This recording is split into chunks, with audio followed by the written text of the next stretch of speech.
Oh boy. 11. Here we go, guys.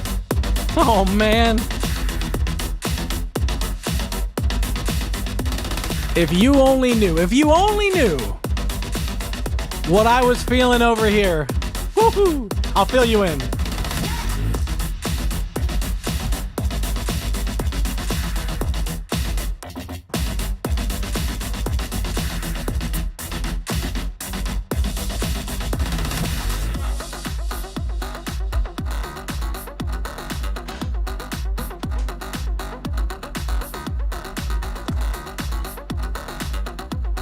Okay, guys.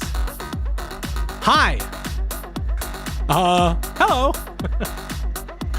Oh man. Okay. Well, good. I'm glad to see everyone's showing up in the chat. I hope everyone's doing well. I'm doing well, but I have something of a switcheroo announcement. We have a change of program. The you know, when you go to the theater and you're sitting in the audience and they're about to raise the curtain, and then you hear this voice come over the PA and they say, "Tonight, the part of Adelaide will be played by Stephanie Caruso." So I need to do that. Tonight, the part of Christopher Berg will be played by me. I'm your guest. I'm my own guest. Oh man, guys, it's been quite a morning. Christopher, he was so excited to be here, and he will be here. Not today. Christopher had a family emergency, a medical emergency come up in his family, and so we got on our tech rehearsal, just make sure everything was working, Zoom call this morning. About a minute after he found out some news, he was like, "Oh, I gotta go take care of this." And I said, "Oh my God, absolutely, go, you know, family comes first, always, far beyond, you know, me and my little live stream here." So that means for the last couple hours, I've been kind of thinking, what am I going to do with you guys? This is kind of actually, in a way, this funny, maybe funny is not the right word, but it's somewhat a sign of growth for this live stream, in that when we started, I turned on my camera, we kind of did a live stream, I was using my webcam, and it was like, yeah, we've done them in the past, we kind of know how to do them in a way, so we just thought, we'd just make it casual, we'll just turn it on. And then people who've been watching this live stream, first of all, we're on episode 29, like, that blows my mind. Next week it'll be next week we're actually off. I'm on vacation next week, but the week after that it'll be episode 30, and that, you know, I didn't know that we were going to get that far into this when we first did what this used to be called, Your Reason to Stay Inside. It really was like, oh, we're going to be locked down for a few weeks. Ha ha ha ha ha. So let's do some live streams. But we started them very casually, and when I would do them from week to week, I would just sort of like on Thursday or something, I'd be like, oh, I should do something for Tuesday. And I'd either come up with an idea, or I would call up, you know, a friend, an artist, a Reason artist, but someone I'm friendly with. And I said, hey, you want to come on the stream? And Greaves came on and Tiger Dara came on, but it was all very kind of just casual and somewhat, you know, haphazard, because we were just kind of playing with the format. Well, it's grown, you know. First of all, my room has turned blue. That's been happening. I now live with a giant sun in my room over here that lights me for you guys. And we, you know, we're booking guests on a further time frame. Stefan and I have a weekly meeting. Like, that's official. He and I actually have a weekly meeting about the live stream where we figure out plans and guests, and we're promoting it, you know. We're actually like, we're doing things that one would do if they actually plan on doing the live stream longer than we initially did. But I guess one of the casualties of that is, in the old haphazard seat of our pants method, when we had it happen that a guest would, I'm not going to be able to make it actually, and okay, we'll just do something else, and we hadn't announced anything, so no big deal. But this time we've announced it. I made an announcement that probably went out on Instagram and other things. And anyway, suffice it to say, Christopher can't be with us today. We wish him all the best. What I told him was, I said, family comes first, and just go be the sort of the calming presence that you need to be in those situations when there is something going on. And so he's doing that, and we wish him and his family the best. Everyone's gonna be fine. It's not like a total catastrophe. I don't want anyone to worry about him or his family, but it's something he had to tend to. So hey, Noise Shadow, I'm just here for Ryan anyways. Noise Shadow, I hope you mean that, because you're getting 100% Ryan today.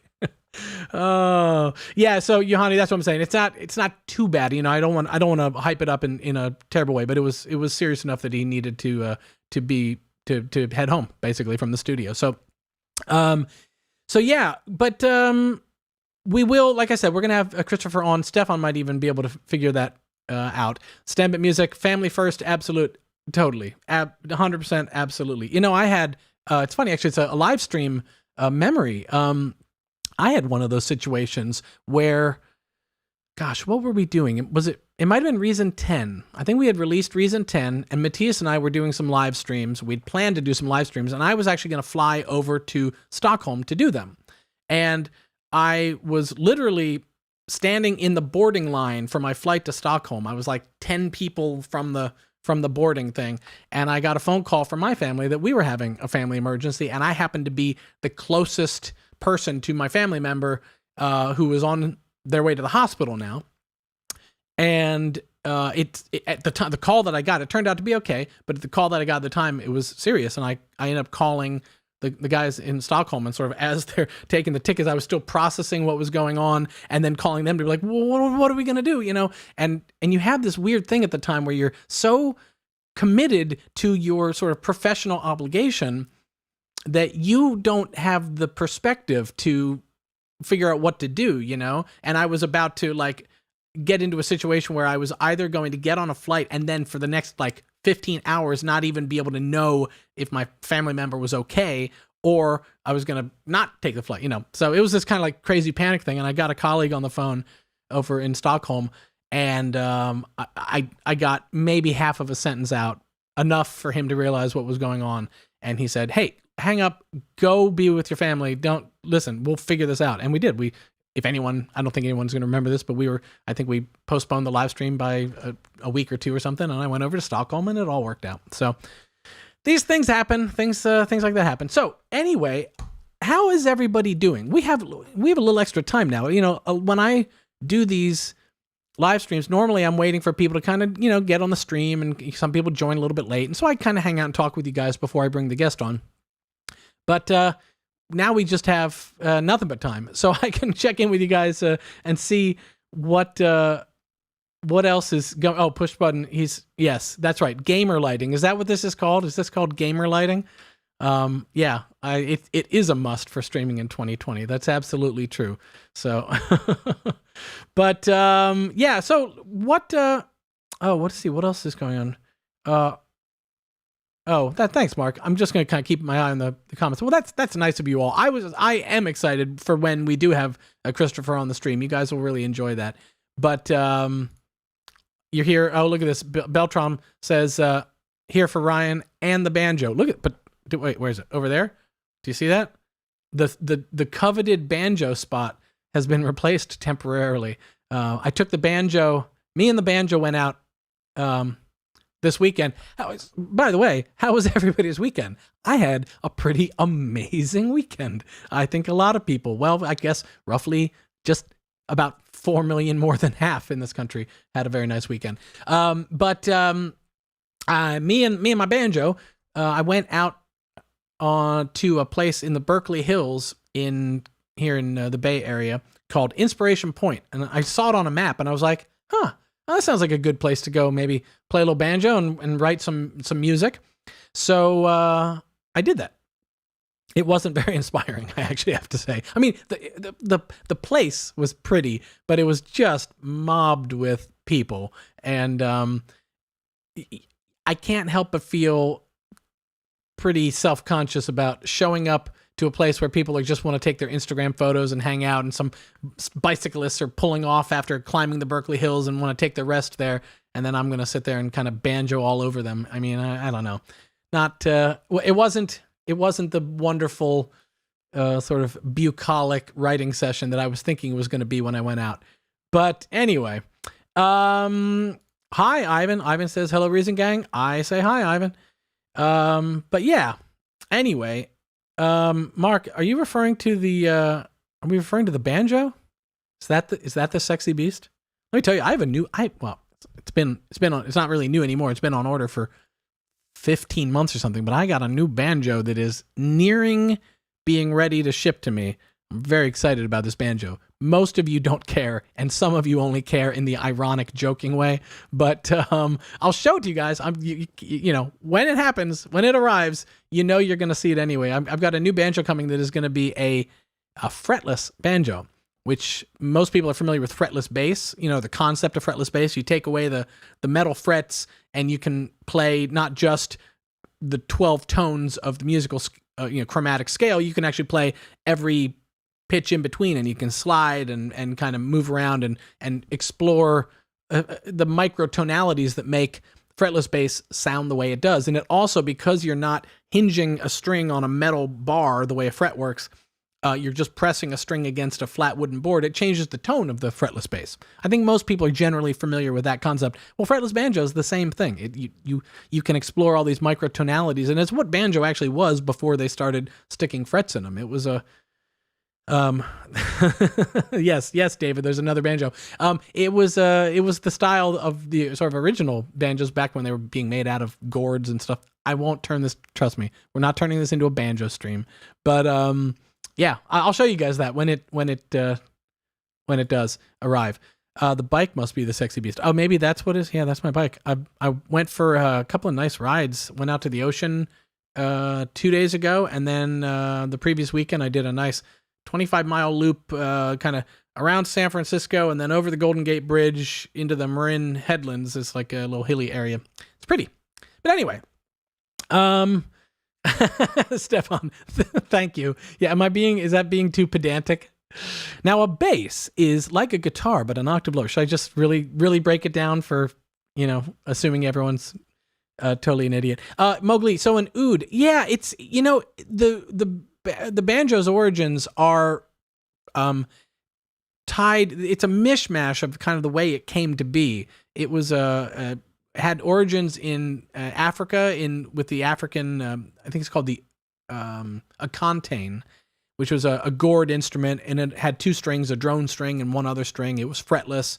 The oud and some of the sort of instruments from the Middle East play into the origins of the banjo as well. And then as people came over or brought over, let's be honest, against their will, let's be really honest, brought over to the Caribbean, they brought kind of that mishmash of things to the Caribbean, and then it started getting developed with actually the tambourine. And this is a new thing I was learning about, that the tambourine actually factored into the design of the banjo. If you look at the early ones that are made a gourd with a calf skin on it, and then all of a sudden it's got the wooden rim and the skin head, and it's like, oh, they stuck a neck on a tambourine and took the little janglies off. So anyway, okay, I promise no all banjo stream, and I'm still talking about banjos. But anyway, I guess the question one might want to know is, what are we doing here today? That's a good question. But I have a plan. I can't say it's, we'll see how it goes. We're just going to have fun with it.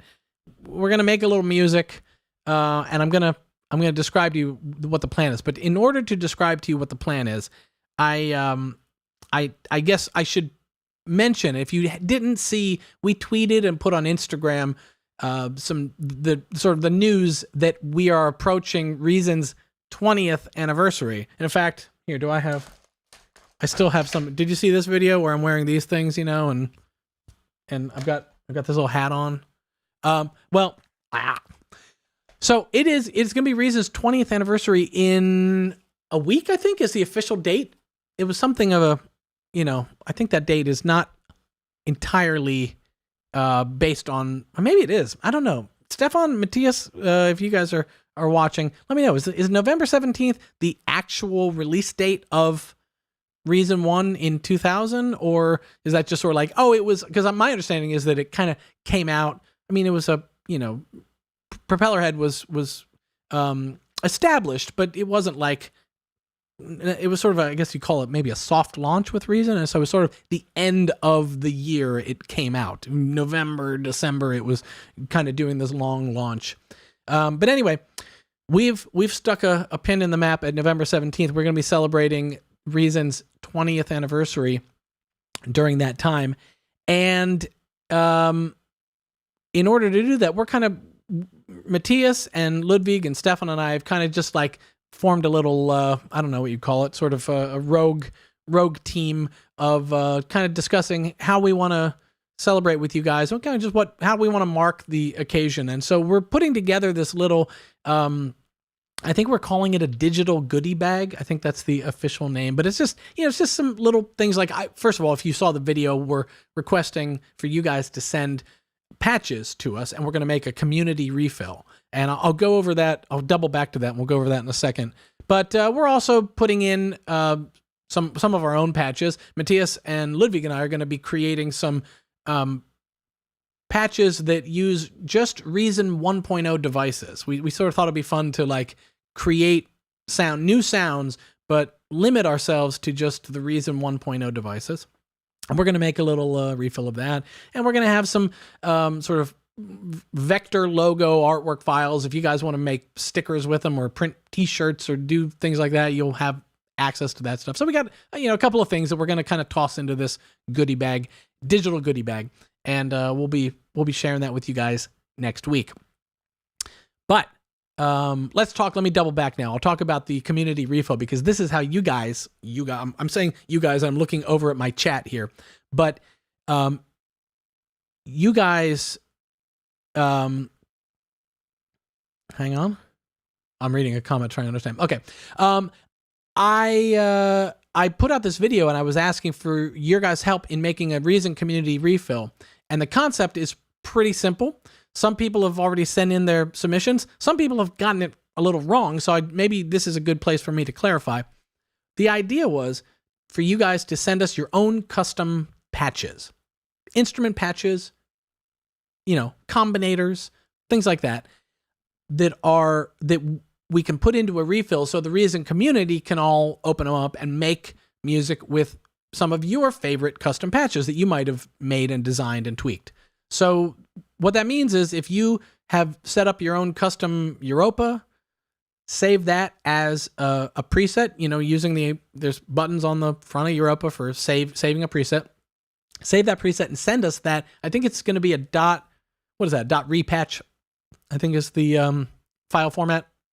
For that, you send us the dot repatch, the actual preset file. Some people that have submitted things are sending us Reason files, and they're like songs, they're like demo songs, and I'll open them up and I'll sort of go like, did they miss the mark entirely, or are they expecting us to go in and try and find their custom sounds in this song and then save them, which we can't really do because we don't know which ones are customs and which ones are somebody else's, and we don't want to, if you're using someone else's presets, we don't want to end up giving attribution to the wrong person, and so don't send us Reason files, send us instrument presets. Now, the somewhat I wouldn't call it a loophole, but the other thing to consider is that if you wanted to send us a combinator preset, that's totally fair game too.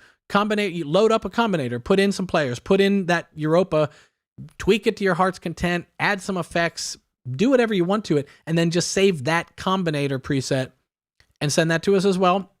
We have a Dropbox link. I bet you if Stefan is really clever, he could find the link for the Dropbox submission link and put it into the chat here, and you guys would, but if not, I don't know, Stefan will let you know how to find the Dropbox link. But we would love to have your patches because we want to build this community refill of sounds of the community, by the community, for the community, that we're going to put into this digital goodie bag. Mark Donaldson, one cake is never enough. I suppose that's very true. But yeah, let me see what else is going on. There's people are talking. Yeah, see now I've ignited a conversation about history, and people are talking about Rebirth and I guess missing Rebirth, asking for a rack extension. Yeah, people that go back to the Rebirth days, you know, it's interesting. When we launched the Rebirth for the iPad, that was like the closest I think I had gotten to getting back into using Rebirth. And I had a little bit of the nostalgia for, I had a lot of nostalgia for Rebirth for what it was at the time.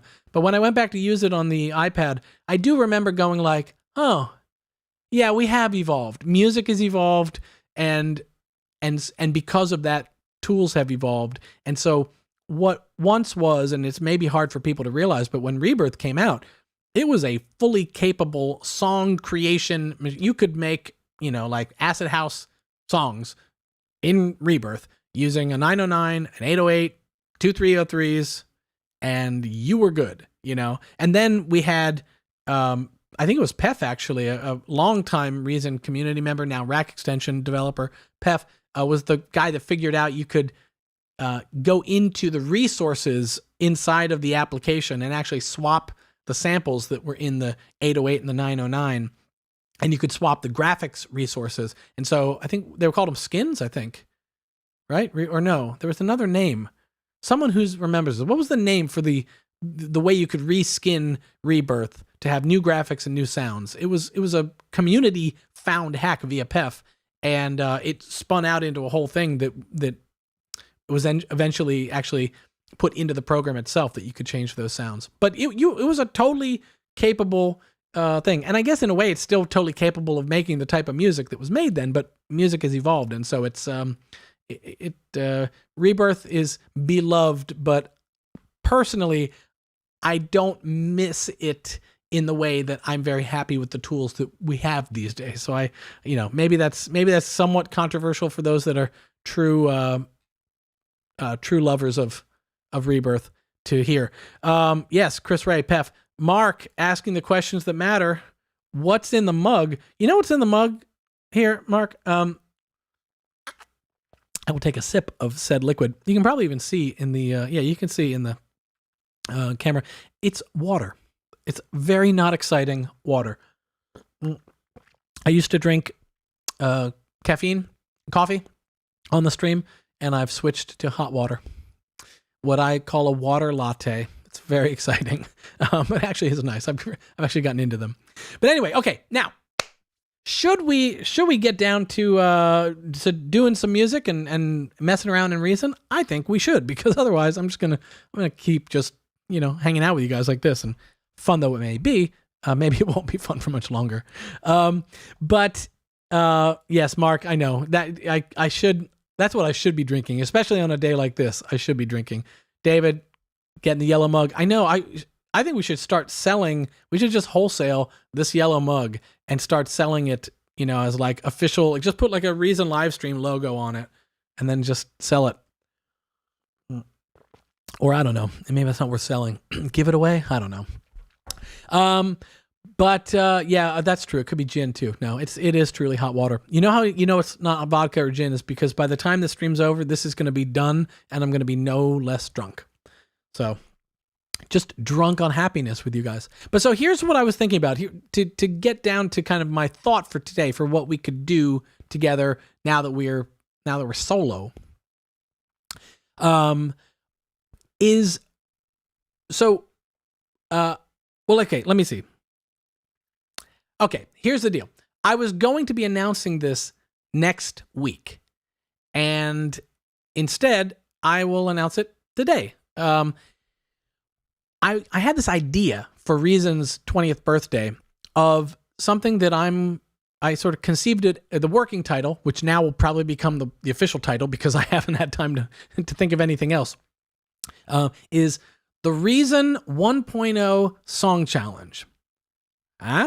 You probably already can gather what's going on just from that name alone. But I was thinking we create a song challenge where people make a song using just the devices that came out when Reason 1.0 came out. We've been building the rack the arsenal of instruments and effects, now players, CV utilities, all these things.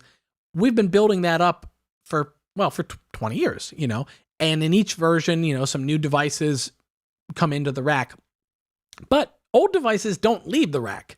So if you are getting Reason today, if you're completely new to the Reason world, it's all just the Reason instruments. But if you've been around for a while, you sort of remember as these things kind of showed up, and maybe you even go all the way back to Reason 1.0.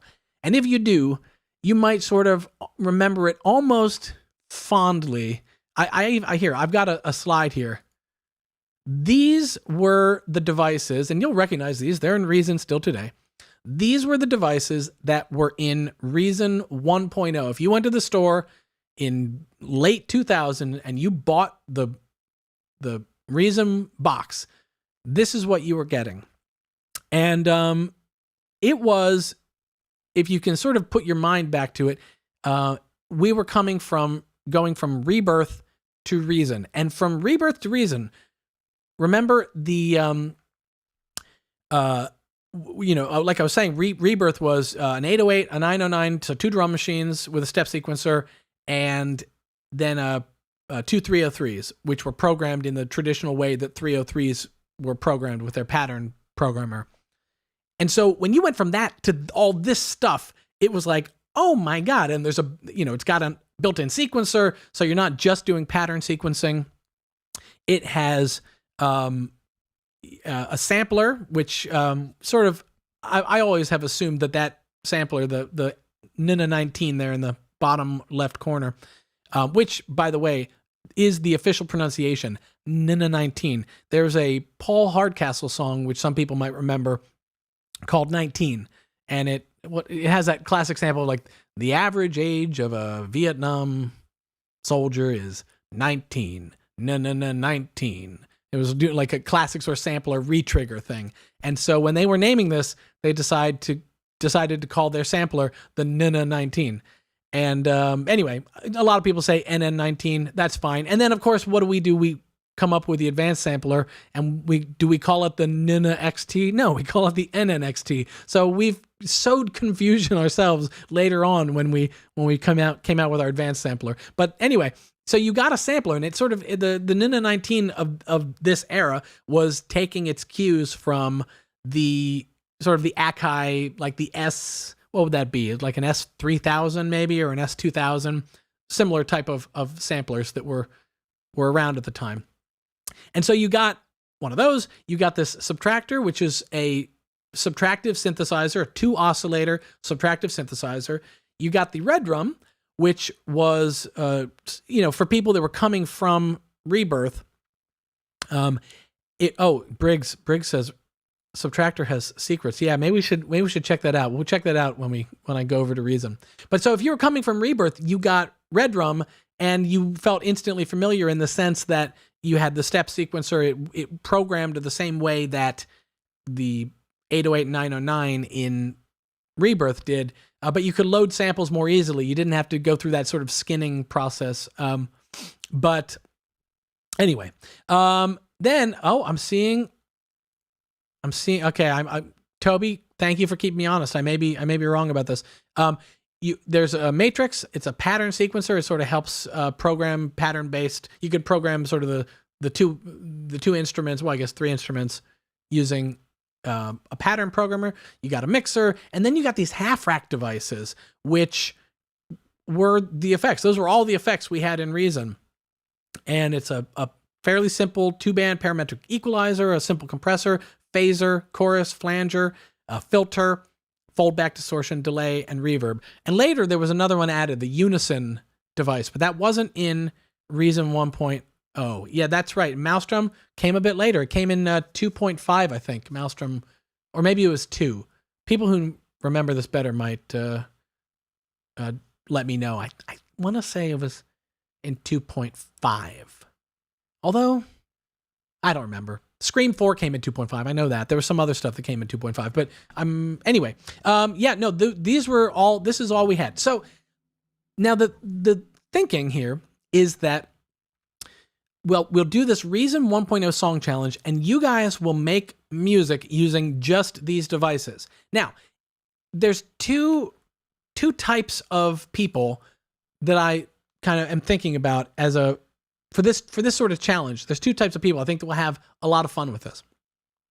Person type 1 has been using Reason since 1.0 or close to, and they've come to sort of take for granted to some degree Reason's modeled mixer, or Grain, Europa, Humana, and Clang and Pangea, all the organic instruments.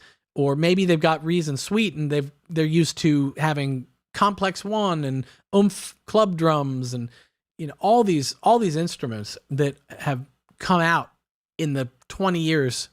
And then the effects, Polar, an Audiomatic retro transformer, the RV7000 with convolution reverb. There's all these things that have been happening, and Reason has been growing all these years and becoming sort of the amazing collection that it is.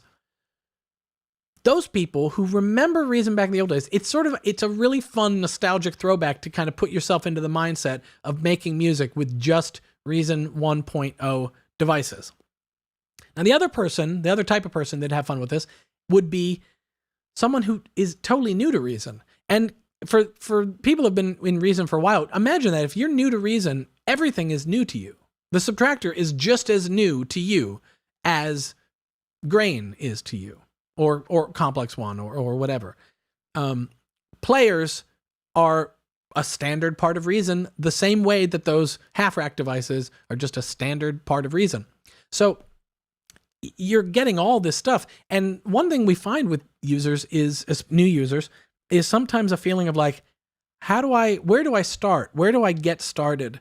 And if you're totally new to synthesis entirely, some of those, if you're diving into Europa wavetable synthesis or Thor's semi-modular workflow with oscillators and the mod matrix where you can, send signals, that's kind of a lot to jump into as your first synthesizer.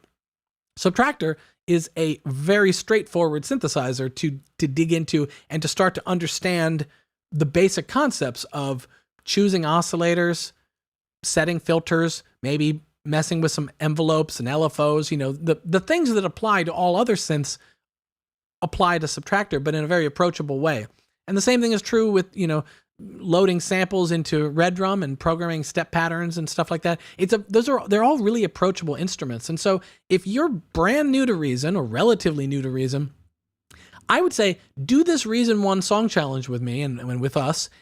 And by sticking to these devices, you'll actually sort of, it's a nice toe into the full set of Reason by starting with these kind of very self-explanatory devices. So, Andrew says, Reason 1.0 was dope. Well, it's back. It's back in the form, Andrew, of the Reason 1.0 song challenge. So we're going to be making a more succinct explanation of this song challenge, but we're going to be making a more official post about this. You guys, stream watchers, you guys get the little heads up here. But, we'll let you guys know, I showed these instruments, and I think someone said, I may be wrong, that the Spider audio was not in there. So if that's true, I'll pull that out of my graphic here. And we'll let you guys know what the devices are that are sort of valid. And then this is what I'm thinking. I'm thinking that you guys make Reason 1.0 songs. I'll make a Reason 1.0 song, sure. And then we will have a live stream on December 1st. Why do I always get this date wrong? Stefan, correct me inside the, or 15th? No. Stefan, let me know. I keep getting it wrong. I think it's December 1st. We're going to have a little Reason 20th birthday live stream. I'm going to see if I can have Matthias join me, Ludwig, who's been around since the earliest days of Rebirth and Reason and development all through that. So I'm going to see if I can get those guys on to come on with me, and we are going to we're going to talk some history and old stories, but we're also going to listen to the songs that you guys have submitted. Because here's the thing, because it's the Reason 1.0 song challenge, you will be submitting the Reason file itself, not an MP3, not a wave, the actual Reason file, and we'll open it up because we want to keep you honest. I want to make sure there's no Thors hiding in there, but we'll open them up. We'll check them out. We're calling it a challenge and not a contest because this isn't about there being a winner necessarily. It's more just about us kind of all having fun and celebrating it together. In fact, I even said to Stefan that maybe we should do it in that, that modern challenge way where someone does it and then they can post to social media and challenge other people to do it. Maybe we'll do something like that. I don't know. That's for Stefan to figure out. Good. Stefan, thank you. Yes, he has confirmed. It's December 1st. So you guys have from now until December 1st to make a Reason 1.0 song using Reason 1.0 devices and the sequencer. Fair game. Sequencer is fair game. I guess say that maybe, if you really wanted to be strict and you're working within the Reason standalone with the sequencer, maybe don't use the regroove mixer because that wasn't in Reason 1 or blocks or anything like that. But I don't know. We're not going to crucify anyone for doing that. If you're using the Reason Rack plugin, this is equally fair game. You can send in, I guess in that case, we'd have to figure out the format. Stefan and I we'll work all this out. I'm announcing this, like I said, a little earlier than we had planned on announcing it because I actually thought today what I would do with you guys is I would make some Reason 1.0 music, as it were. So let's I'm gonna just make some music with you guys today, and you know what? Here, let's keep me honest. First thing I'm gonna do is see ya Modern Echo and RV7000. That's a good question. Who was the artist who made that? I am going to guess, and I really am guessing here, that was a employee of Propellerhead. And in fact, actually, that Rhodes part, I could be wrong, but that sounds like Ludwig had a hand in making that. So I'll have to figure out if that's true or not. But Koichi's here. Cool. Yeah. I think it was probably Ludwig. Ludwig's the guy that knows all the cool jazzy chords and that's kind of his aesthetic. So I would bet that's what's up. But okay, so we're to make a Reason 1.0 song in Reason 11 means kind of avoiding things more than it did back in the day. So the Reason Rack was where everything lived. In Reason 1.0, we did not have the mixer, so this guy, we didn't have any of that going on. So I'm just going to have to ignore that exists. What we did have was I'll go down to the utilities here. We had this mixer, which, is something of a takeoff. I assume it was meant as an aesthetic takeoff a little bit of the old Mackie 1602, I think it was called.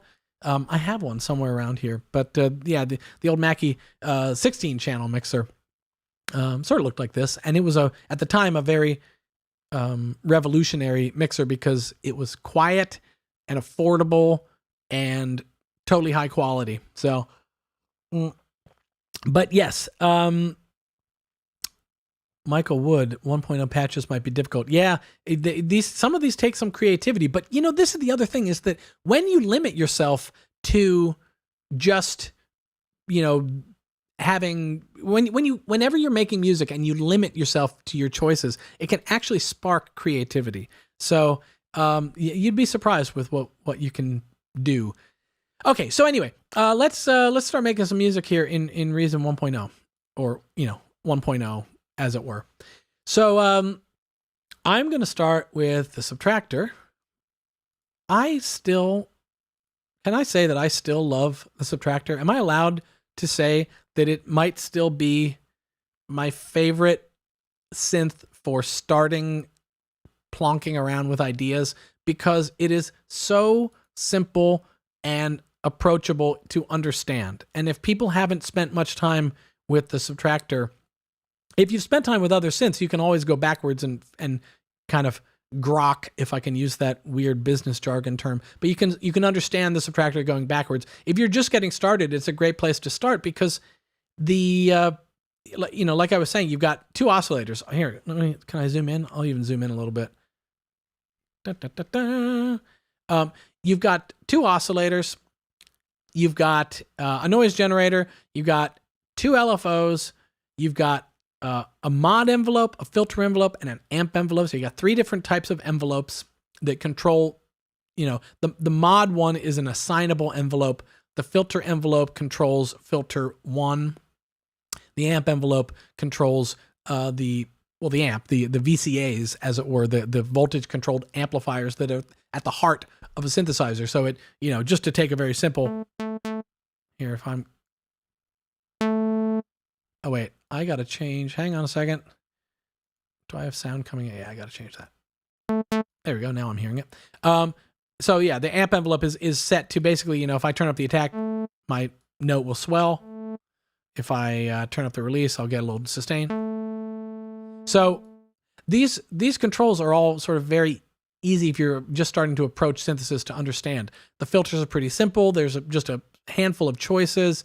And so anyway, so I really do enjoy the Subtractor as a nice approachable synth. But the other thing is that when it comes to, when I make sort of synth-based music and the synth aesthetic that I sort of fall into, I tend to, I don't need much more than square waves and triangle waves. I'm very happy adding effects to a very simple waveform and making music with it. I don't know. It's sort of where my aesthetic still lies. So, what is, I don't know what, Koichi, I don't know what you mean by technically the audio engine is being rewritten. Maybe.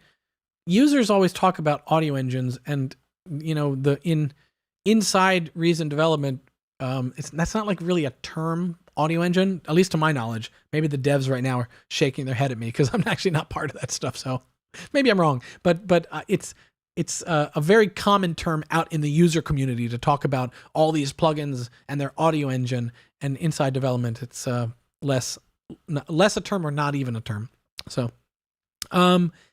but yes, Joe, Subtractor knowledge leads to Thor. That's absolutely true. All of this stuff is built. I mean, if you think about it, Subtractor leads to Maelstrom. And if people who bought Reason 1.0 got Maelstrom, they were kind of quickly on their way to understanding it because they're not that different. I would bring it up on screen, but that's not a Reason 1.0 instrument, so I won't. So I'm going to start making a little sound here with the Subtractor. So I was saying, square wave. There's just something about that sound that just, I don't know. It's a nice hollow sound. Always does it for me. The triangle wave as well. I'll go to the triangle wave. It just, what more do you need? But I should say, what more do you need? Actually, even for me, I need effects and stuff like that. So we'll get there as well. But you can turn on, if I wanted to bring up another oscillator. So now I've got both here. There's a mix knob. So that's my just oscillator 1 all the way hard left. That's just oscillator 2, which right now is on a sawtooth. Let's make it a square. And if I pull it back to the middle, I'll get both. And I can choose a blend.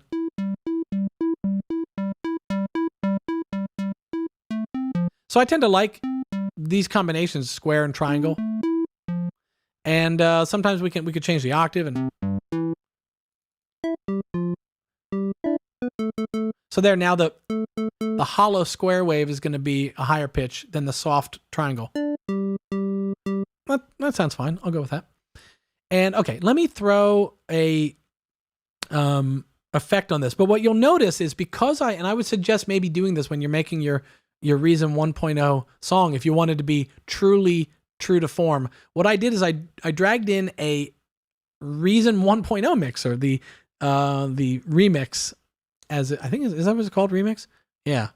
I've never actually read the whole name. Virtual Tech MX28414. Huh. I never read that before. Okay. I dragged that in first. And by dragging that in first, what happens is now automatically when I dragged in my subtractor, the subtractor is now wiring to this mixer. So this is kind of, Reason 1.0 built from just one rack vertically down, and you had to create the mixers yourself. So, oh yeah. Here, guys, remind me.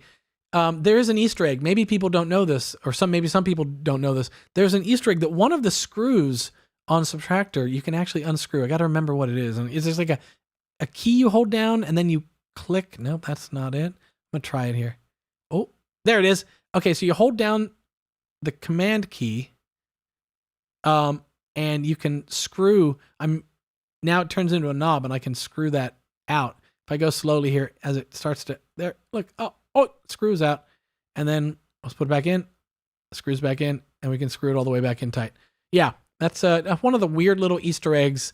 I don't know if those guys, that from everything I understand, creating Reason 1.0 was a mad dash of like 23-hour days and 1 hour of sleep, and then another 23-hour days. So I don't know how on earth they decided they had time to program that Easter egg into it, but they did. So kudos to them. Thanks for doing that, guys. That's, the little quirks like that are fun. So, okay. So there's my sound is, I'm going to build down from this mixer, and as I bring in my effects, they're going to auto cable to my subtractor. So I'm going to bring in, see, look at all the stuff I don't get to use. I'm going down here to these guys, my half rack devices, which I got to say, by the way, the half rack devices are cool. Like, they're cool almost in a retro way now. The algorithm for the digital reverb that's in the RV7000, if you skip over that in favor of the RV7000 or even a rack extension, a reverb rack extension, revisit. I mean, hopefully you do this, and part of your process of doing the Reason 1 Song Challenge is that you sort of rediscover or newly discover a love for these devices, because the digital reverb sounds cool. We're going to use it in a second. I'll put on a delay first, though. I tend to like my delays. I'm going to dial back the dry wet.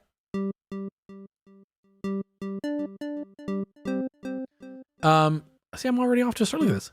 We just got basic waveforms.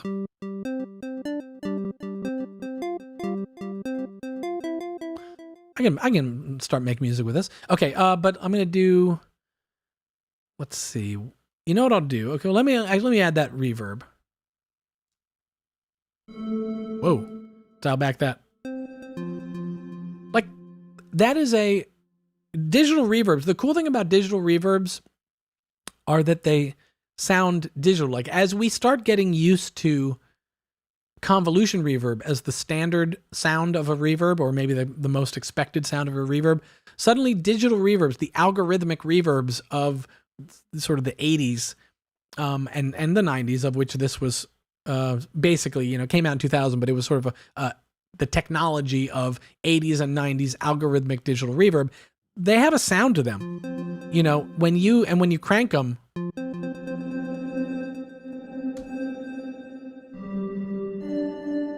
They have a sound to them that is digital. I don't know how else to say that. Where EB's wanting me to delay on the send. I could delay it on the send, but I'm going to do it this way, because what I'm gonna do is I'm going to flip the rack around, and I'm going to do the way I used to before the Echo had ping pong delay. I used to do my own ping pong delays by, actually, let me think about this. Maybe I do have to do it with sends, but that would use up both my sends. Oh no, I've got four sends. See, I'm realizing now, even I'm remembering, like, wait, I would do it with a Spider audio splitter, but maybe that wasn't in Reason 1.0. Someone tell me, keep me honest here and let me know. Am I correct? And Stefan, maybe you know this. Was the Spider audio splitter not part of Reason 1.0? Because if it wasn't, then I would have had to do this a different way. I used to do this by splitting it, but maybe I started doing that in Reason 2 and stuff. So you guys will have to let me know here. PCM70 Mowgli mentioning the PCM70. Yeah, that's the old Lexicon PCM70, PCM80 classic reverbs. But yeah, even Stefan's like, I need to get back into the half racks. Exactly. They're cool. The half racks are cool. But okay, let's assume for a second that those spiders weren't part of wasn't part of Reason 1.0. So I'm going to do this the old-fashioned way. My subtractor is going to go to the mixer, and then I'm going to send the aux 1 to one delay, aux 2 to another delay. I'll send the delay back to the return, and I'll send this one back to the return, and we'll send the reverb. We'll do the same thing, aux 3 for the reverb. God, now we've used up 3. I've used up 3 of my auxes. That's actually not a problem. We can work this out. But okay, so now I need to turn up all my dry wet knobs because now they're going through an aux. I can do it that way. So okay, so now I've got on aux 1, I've got my first delay. And this one I'm going to set to a different delay time, and I'm going to pan these. I'll pan this one hard left and hard right. And I'm going to turn up.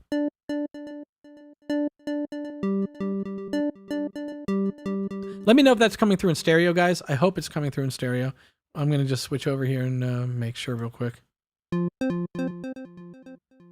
On my meters, it looks like it's coming through in stereo. So hopefully that is actually the case. So, okay, so I've got that going. Now let me turn up aux 3 and we're going to get a reverb.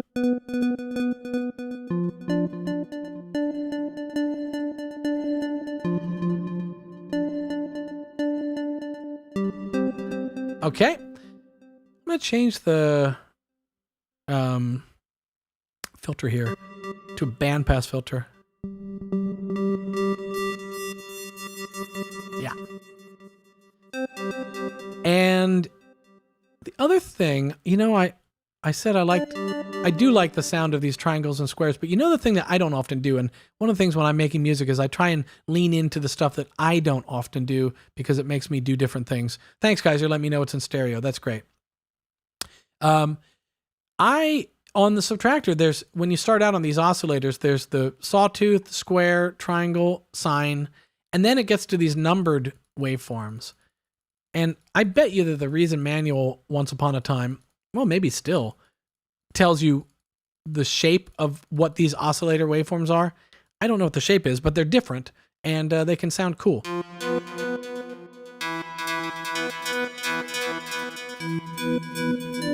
Like that. That's got a really neat... It's almost FME. Almost. I put almost in very strong italics. Nobody crucify me for saying that. But it's got sort of that high-end ring. All right. Let's... I don't know what you guys are talking about here, but Stefan, alternative effects. Yes, that... thank you. Oh, the jokes that we can make after this weekend. Okay. So let me do this.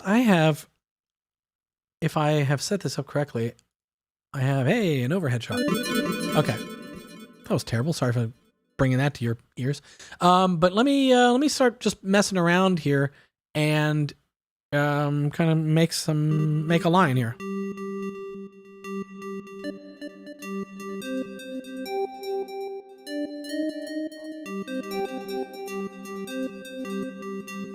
I'll turn up my delays a little more.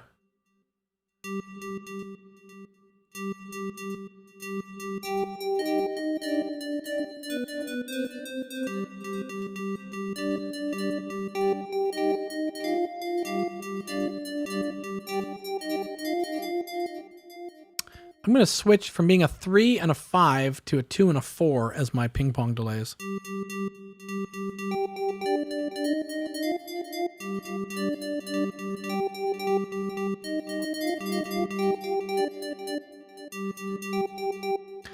Maybe I'll slow my tempo down a little bit too. And I'm going to play to a click for a second here. Is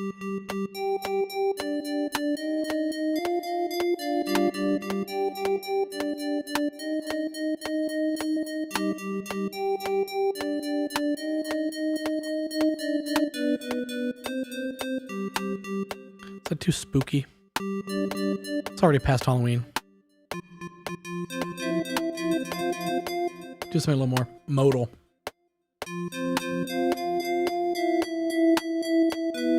No. I have a microphone in front of my face. I can't see my keys.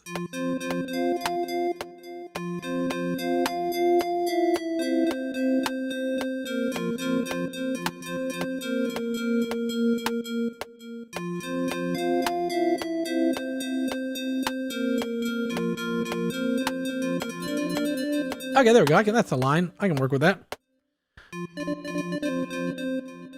I will record this. Sequencer in the Reason 1 Song Challenge, obviously fair game. The sequencer has changed enormously, but recording the sequencer is totally fair game. And if you're using the Reason Rack plugin, recording in your DAW is totally fair game as well, of course. So let's turn on pre-click. And what was I doing? Something? No. Whoops.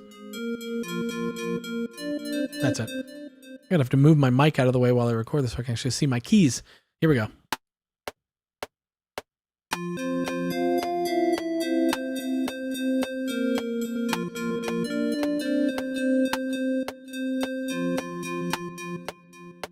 Okay.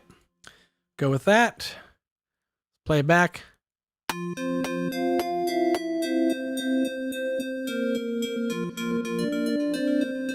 Quantize error. Let's fix our quantize error.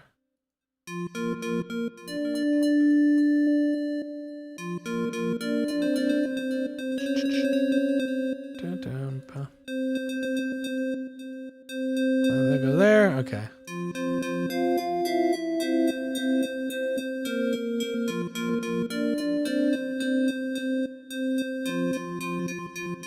Cool. Okay.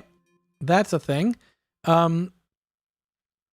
Joey says, when I first started with Reason 1, I wrote everything with the matrix on each instrument, aside from Red Drum, of course. Yeah, so Joey, you were likely, I would imagine, coming from a pattern-based workflow, maybe even Rebirth, which was all very pattern-based. And so the thinking was, in fact, actually, this was a thing that sort of surprised me when I was first working with the guys at Reason Studios, and they told me when Reason 1.0 was being coded and built, there was a really big debate in the company as to whether Reason should have a sequencer at all.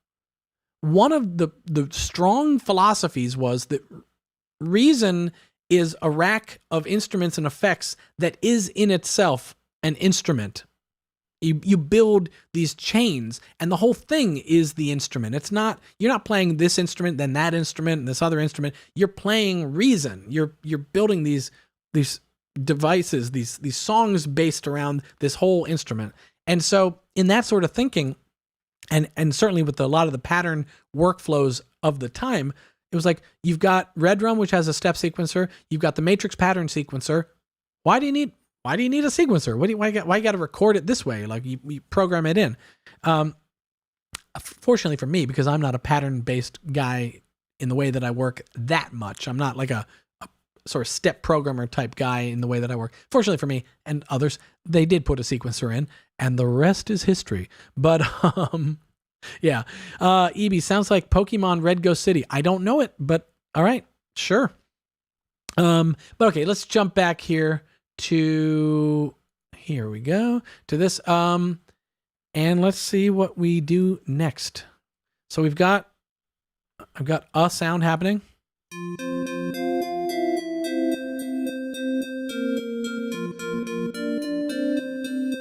All right, let's I'll put on, well, let me think here. You know what I'm going to do actually is I'll tweak my synth for a second here.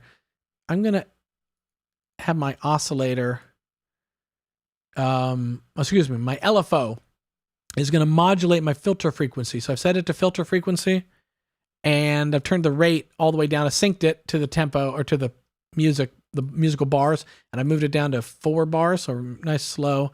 And I'm gonna have it just move my filter around a little bit. Let's see.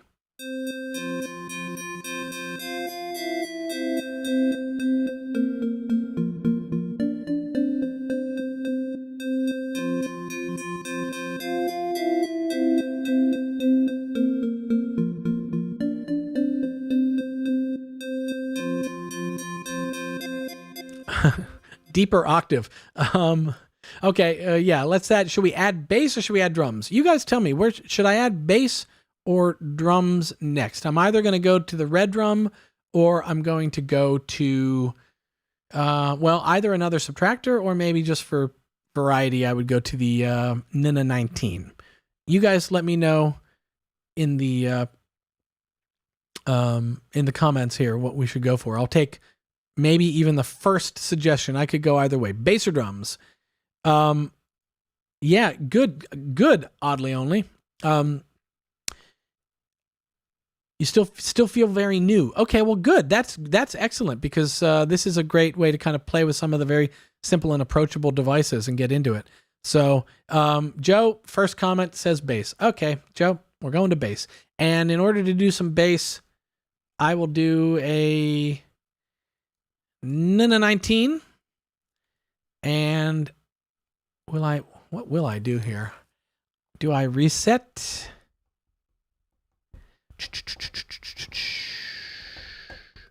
I don't know. I guess I'm going to dig into some of the patches. I don't know when these patches arrived, so hopefully nobody's going to really be mad at me if I use... Oh, actually, you know what I can do? Let me think about this for a second. What I do know were around at the time were some of the early synth sounds, like lead synth bass. That sounds like Reason 1.0. And, you know, not a bad sound. We're going to tweak it a little bit, but not a bad sound. Oh, Andreas, too late. Joe beat you to it with a little bit of bass. But you know, we're gonna tweak this a little bit, but like, if that were a preset in monotone, I'd be like, okay, cool, I can start working with that. So don't, you know, sometimes these things we can forget almost that there's a lot going on that we should be looking into and playing around with these. Let's see. I'm looking to see if there's other ones maybe I could muck about with. One of the things to never overlook is that just because it says lead doesn't mean it's not a synth. Let me see if I can figure out. How do I transpose? I'm on a keyboard I don't normally use here. Let me see if I can figure this out. That's not transpose buttons. Oh wait, here, this must be it. Yeah. There we go. So yeah, so if you've got a lead sound, and it's definitely designed to be a lead sound, if you transpose that down, not that low, you can get some cool sounds. So let's do that. Let's soften it up though. I'll turn on the filter.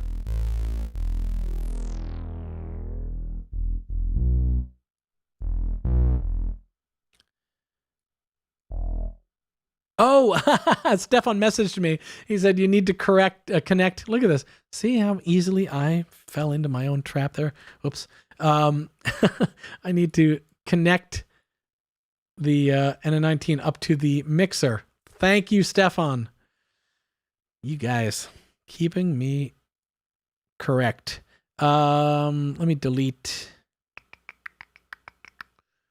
devices and tracks. No, I just want to delete the device itself. Is this disconnected or will it delete my...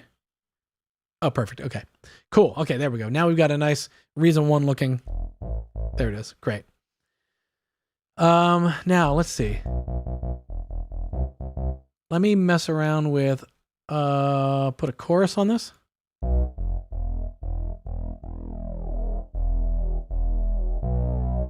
Round it out a bit.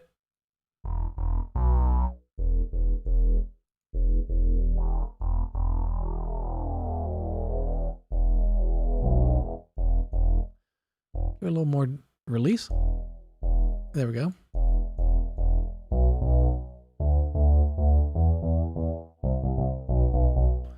Okay, now, Let's see if we can find a part here. You're welcome, Stefan. Thanks for letting me know. Yes, exactly, Koichi. I was not shift dragging. I let, for a second there, I was letting Reason 11 be Reason 11. All right, let's play this and see if I can come up with a little line.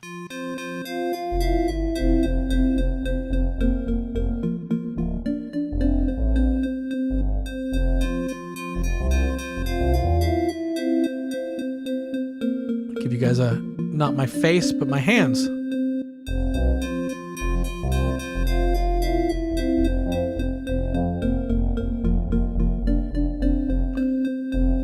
You know, somewhat interestingly, when I turned up the release on this sound to give it a little sustain as I did one of those things, but once I actually put it in with the song, you don't hear it enough, so I gotta give it more. Anyone who's a fan of Rush realizes this sounds sort of like Subdivisions. Sort of. Okay. But yeah, I'm going to turn this up. And now let's keep going.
There's a note. Is that the note I'm going for? No. Maybe it's just outlining the chord. Maybe it's that simple. Let's put that down for now, and maybe we'll double back to it and put some drums on and stuff. That delay is too much. Delay on. I'm open to feedback here. You mean the delay, EB, on the on that sort of plunky line? Sure. What is it? Ryan's wearing. What are we discussing? What? My pants? You seeing my pants here? There's my pants. You know, people often, for whatever reason, speculate that when I'm on these live streams, I'm not wearing pants, and I guess I've confirmed it there for you. How embarrassing if I wasn't. Maybe more, how career ruining if I wasn't. Okay, let me just put this down.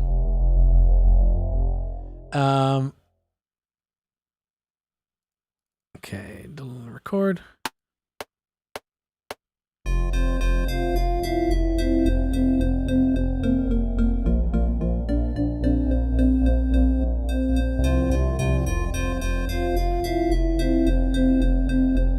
Okay. We're going to quantize that. Oh, I already see one of them. It jumped.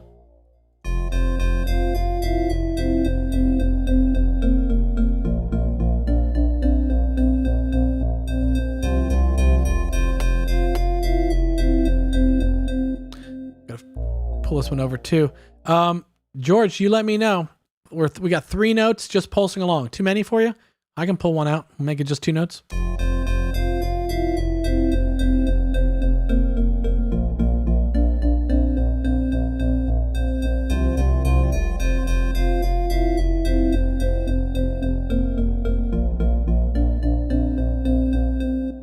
Okay, now EB says the delay is eating itself. Okay, we're going to turn down the delay a little bit, EB.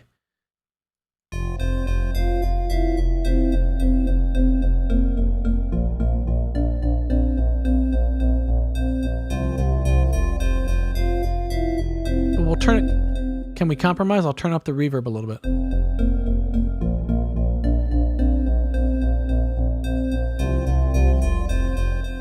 And on this bass, I'm going to bring in the foldback distortion. We'll just give it a little bit of saturation here.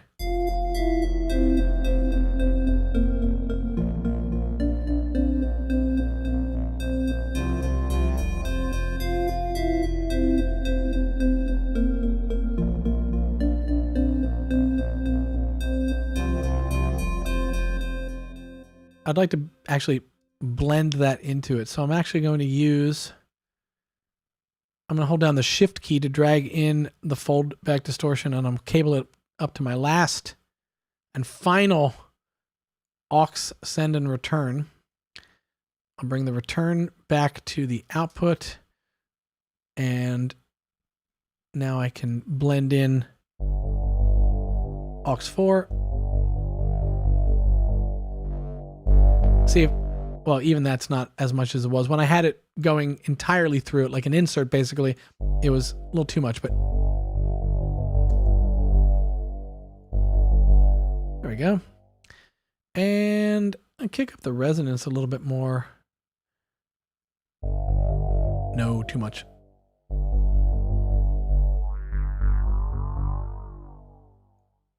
Let's see. I want it to be soft but audible.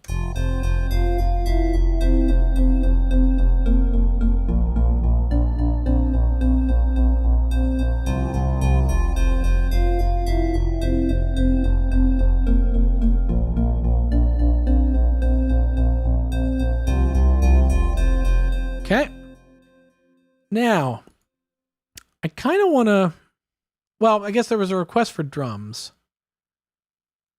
But you know what I'm wanting to do too, I'm going to do this first, is I would love to sidechain the synth, but the Reason 1.0, no sidechain. If I were to bring in, for example, this compressor and flip the rack, you will notice a distinct lack of sidechain input on Reason 1.0 compressors. So I have to think of it a different way. Though actually, while I've got this compressor open, I'm going to, I'll add it to my bass here.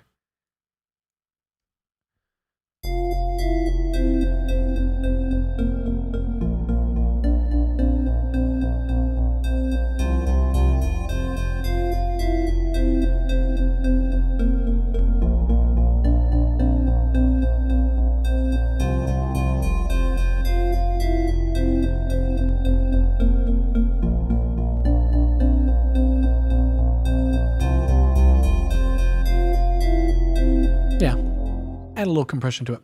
Oh, I say a little. I've actually got it whacked up, but in terms of its ratio. But okay, now yeah. So sidechain, I in Reason 1.0, you couldn't sidechain, do the old sidechain input with a kick drum trick. So how do we do it? Well, let me think. I mean, I can do it just with, maybe I'll just do it with by actually automating the level. I'll do that. I'm just going to automate the master level of my Subtractor. And I suppose this is technically a Reason 1 cheat that I'm going to draw this in. I think this is a weird thing. Working in this sequencer, we're not even working with the way Reason, the sequencer was different. Anyone who was around during Reason 1 will remember the sequencer was quite a bit different. But I'm going to just try and make a little sidechain envelope here. Try that.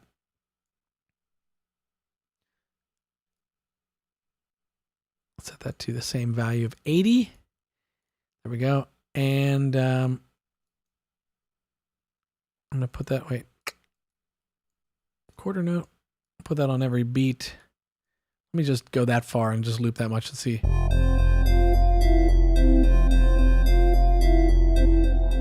Should we go further? Turn it down more?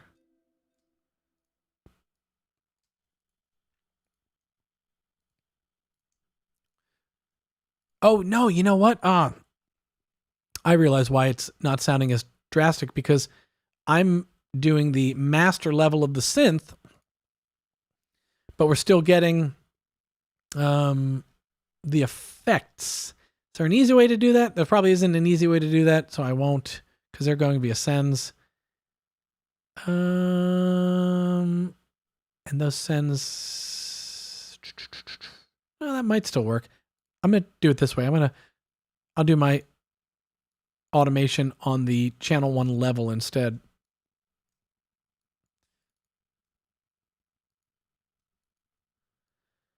Put that back to 100.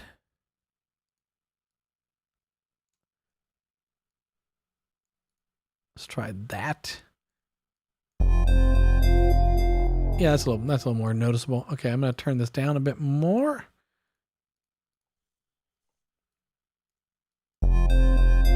Yeah, okay, that's sounding sidechainy. And I'll double that, then I'll lasso them, and I'll double that. I'll lasso all those. I think I can just hit Command D to duplicate. Yeah, there we go. Cool.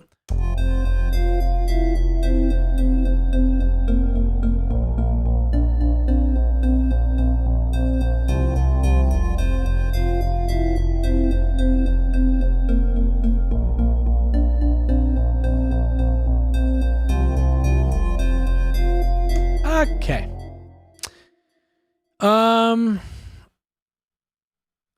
Can't do a Scream CV thing. No, you can't. That's right. That's right. So, EB, getting a little feisty, EB.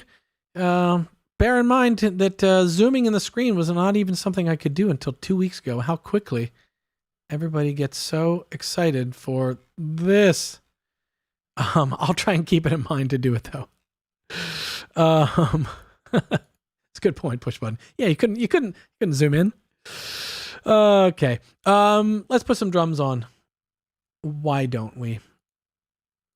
So obviously red drum, you know what? I nearly put it off to the side, but let's do the old all vertical rack thing here. And I'm going to drag it in. I remembered to hold down the shift key this time so that I can cable the output up to track 3. And we need to load, I guess maybe load a kit. This is an old, here, I'm even going to zoom for you, EB. I used to spend a lot of time in this folder in the early Reason days. Exclusive drums sorted. In fact, you know what? I'll do it. I'll do it here. I'm going to zoom out now. This is where I typically would look for samples back in the day. So I'll reset this red drum. And let's just find some drums.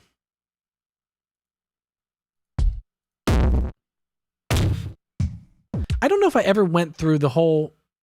Oh, I may have. That's not that many. I feel like I always used to find something that worked for me within the first like 10. I was like, that's good enough.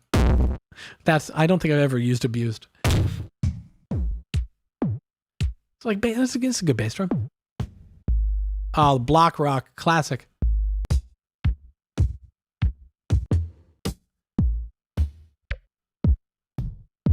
So I'm looking for something kind of soft.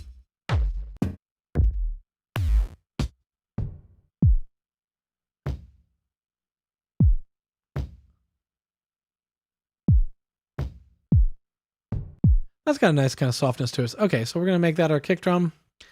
Let's find a snare drum.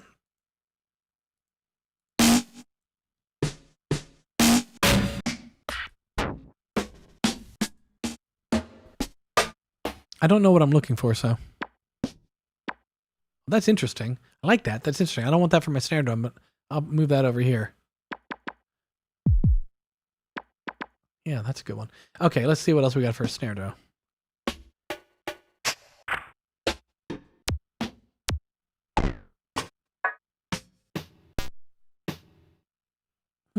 Interesting. I'm going to temporarily put Monk there.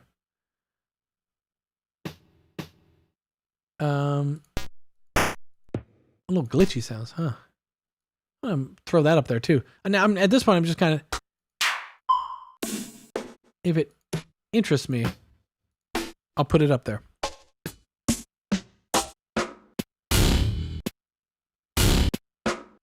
That's nice.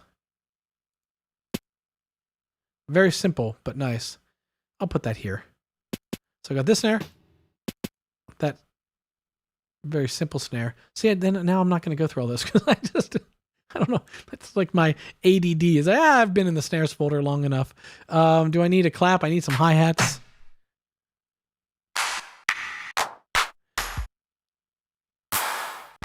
Yohani uses Brat SD on so many songs.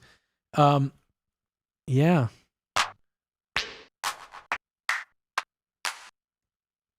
Oh, maybe. We got slots. I'll put a clap there. Let's get a hi-hat going.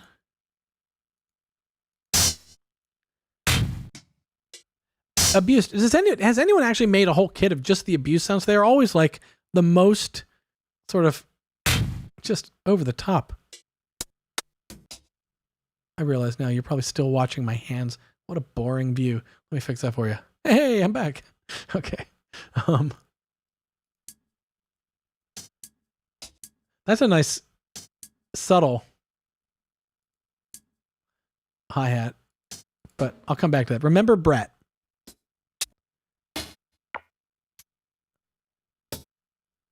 I almost want to use Brett just because it's part of the same family that Yohani was talking about.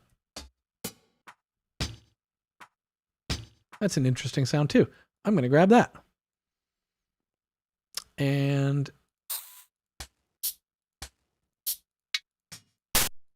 let's go to Brett. This one's for you, Yohani. I'm going to go Brett. Okay, I'm going to turn it up though. Okay, let's see. Let's start figuring out a pattern here. Kick drum. Maybe actually we'll do a double one there.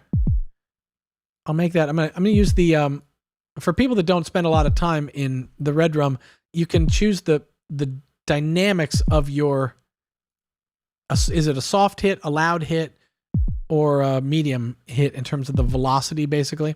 So I'm gonna set it to medium and then soft. Got a little bit of a heartbeat vibe to it. In fact, let me just see where we're at already.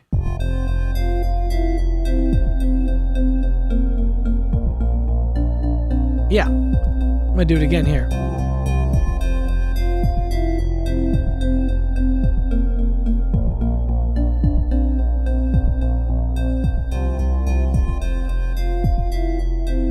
Okay. And what I've got here?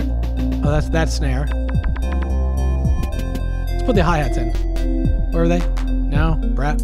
There it is.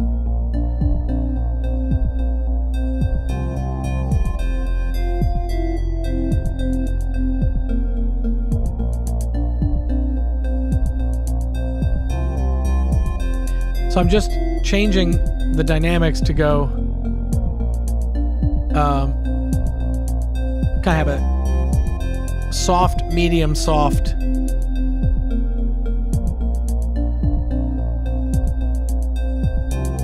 No, wait, where's it? Here.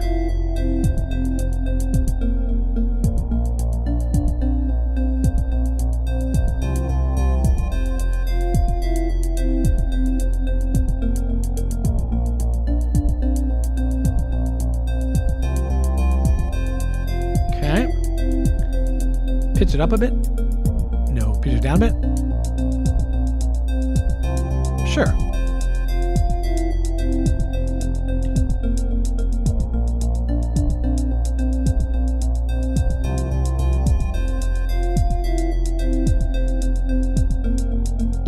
Yeah, we could do that, Daryl. We'll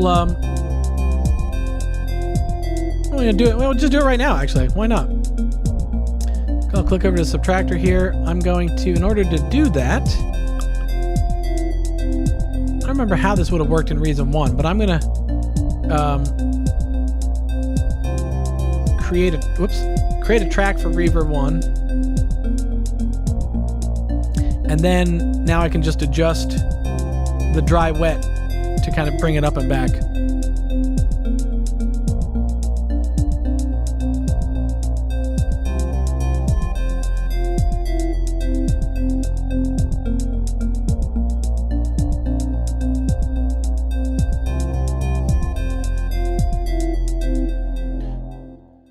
Okay.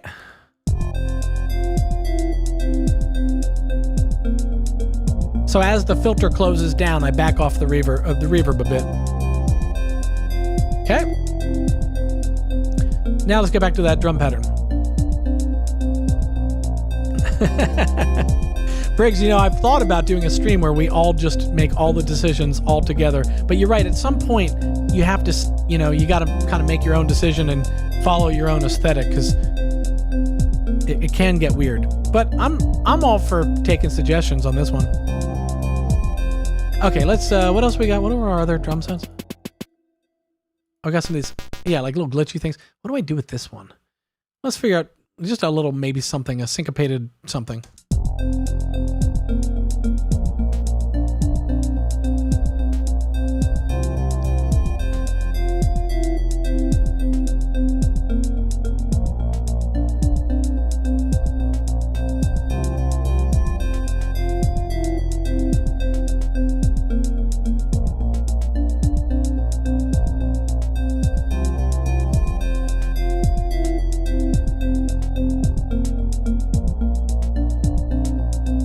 Sure.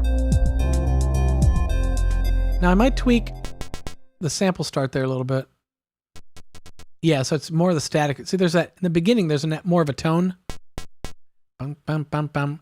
And if I move the sample start, we get just less tone, more static. Turn it up a bit. Let's see how it sounds. Yeah.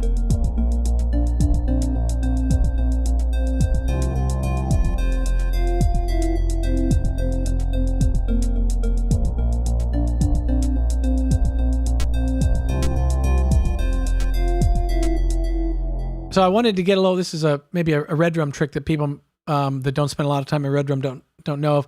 I don't care about the velocity, the sort of the dynamics of this. It's just I want the sample to trigger, and so I'm going to turn the velocity sensitivity knob back to 0, so that doesn't matter if this is green or if it's red, every hit is going to be coming at the same velocity. Effectively, it raises the volume of the sample.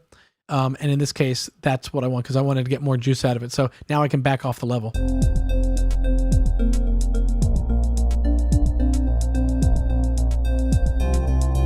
Move it off to the side somewhere.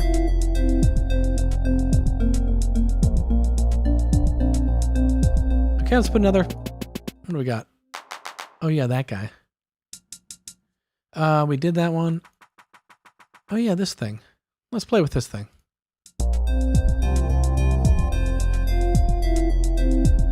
I'm going to just randomly stick in some hits. I'm going to pan that off to the other side of my...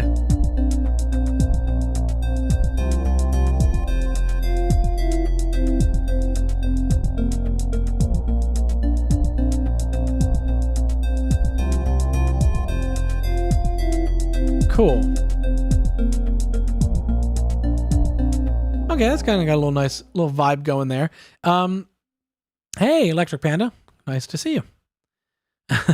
Thanks for stopping by. If you're joining late, this is something of a contingency stream. Christopher was not able to be with us today. We're going to reschedule him, but he had something come up, so it's you got me today, and we are making a song in a theoretical Reason 1.0. We are using just the instruments and devices that shipped with Reason 1.0 low these 20 years ago, and sort of working within the constraints of that, but in order to actually sort of spark creativity. So I don't know if that is that elbow cough. Is that the elbow cough of sarcasm, or is that the elbow cough of being a little kid, because they're constantly coughing, the little germ bags.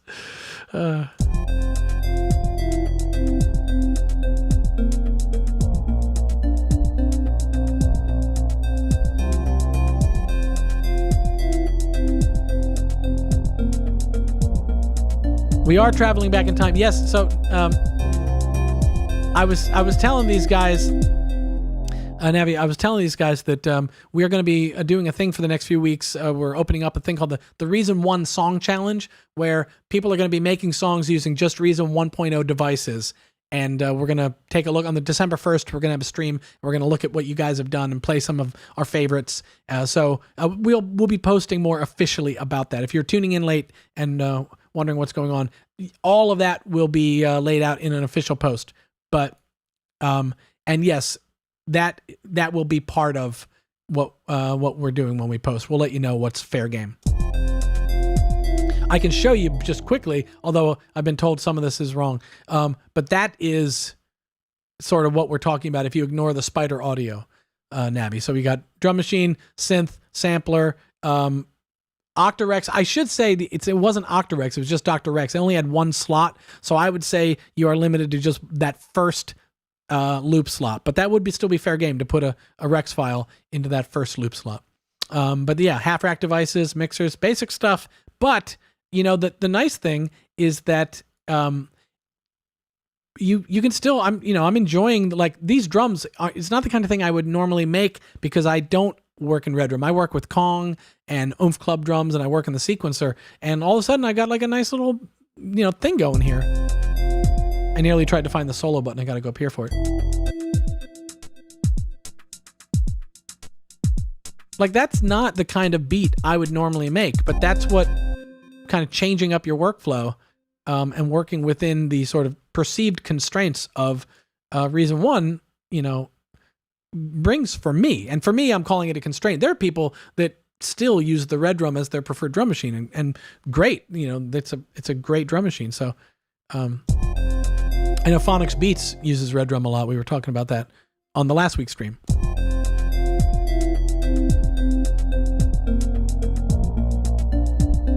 Good point, Yohani.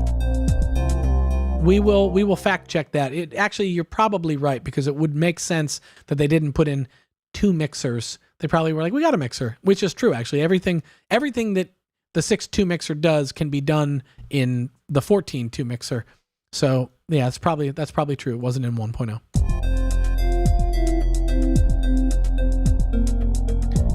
Okay, so now I'm going to bring in another Red Drum,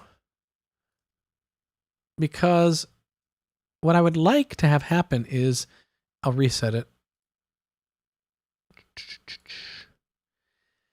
I'd like to have a snare backbeat come in later, and I'm gonna maybe add some effects to that too. So we'll see. But I'm gonna go back to, where was it? Is it Red Drum Kits? Good old exclusive drum sorted. I'm sticking to the old school sound, so we're gonna go. Let's find some just kind of punchy.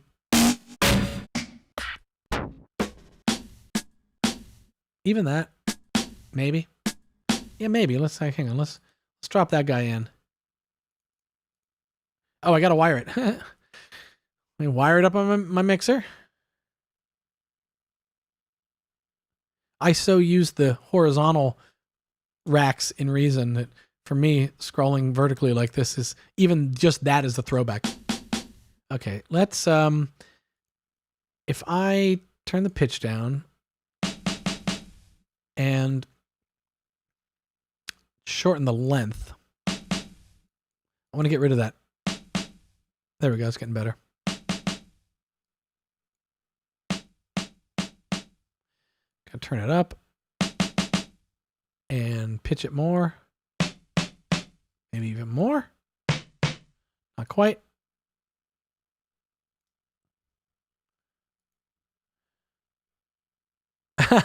Stefan is messaging me that drag and drop was not in Reason 1. Ah, come on, guys.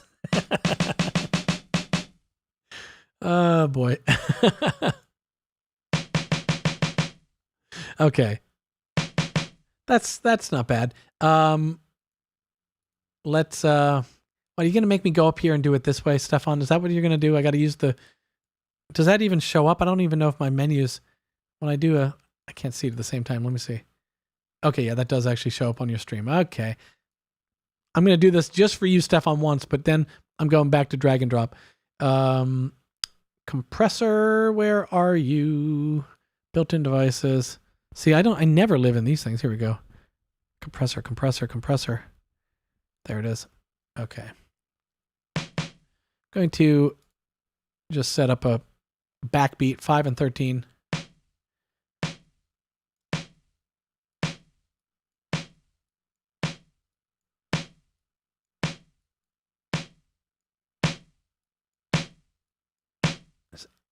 I'm just accenting the transient a little bit more. And here, again, just for you, Stefan. Maybe I'll put a filter. Not that much of a filter, but I just want to roll off some of those highs.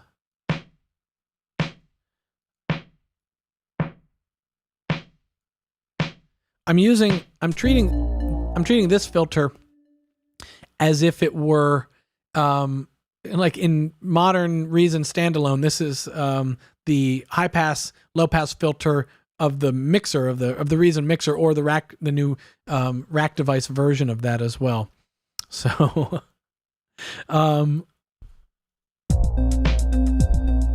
yeah, cool. Okay. And I'm going to add to this effects chain. I'm going back to drag and drop. Stefan, forgive me. I'm going to add a reverb to this. It's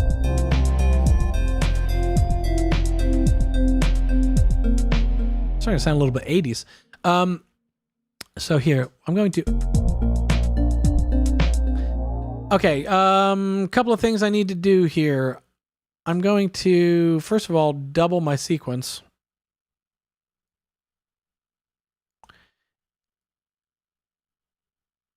And I'm going to, on my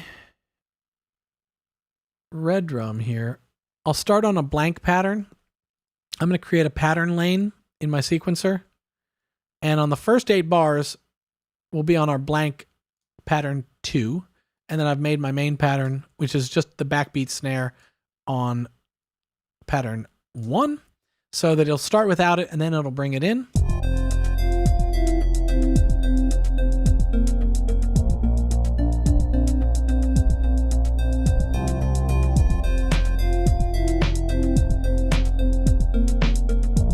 Cool. Now I want to start with a little bit of reverb. A little bit. I'm going to hold down the shift key to kind of have fine control here. It's like just a tiny bit of reverb. Yeah. And then I'll automate that so we have a couple that have bigger reverb on it. Like here, this one. So I'm going to right click, we'll go edit automation, and I'm going to turn up the dry wet for just that hit. We actually have to dial it back down so that the blend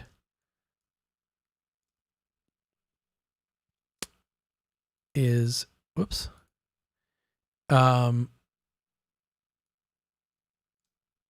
So it gets back down to a 7 in time for the next snare hit. Yeah. Cool. Now let's take a listen to that.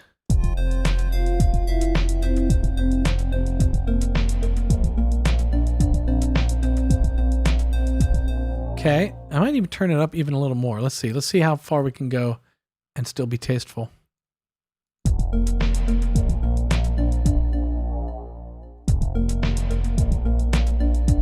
Maybe? Let's try that. We'll drop that on the same.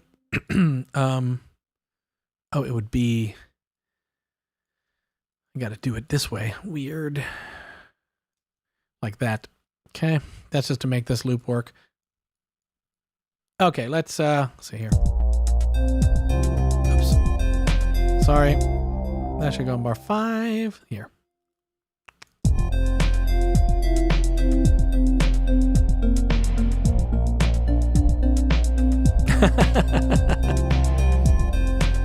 Kind of true, Eric. Kind of true.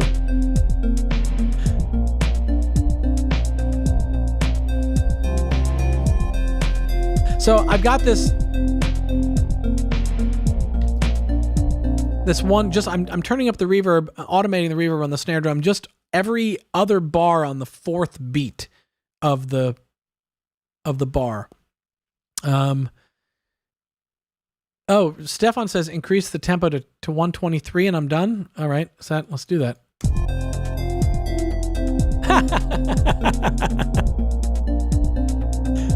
I see where you're getting at, Stefan. I'm gonna pull it back down.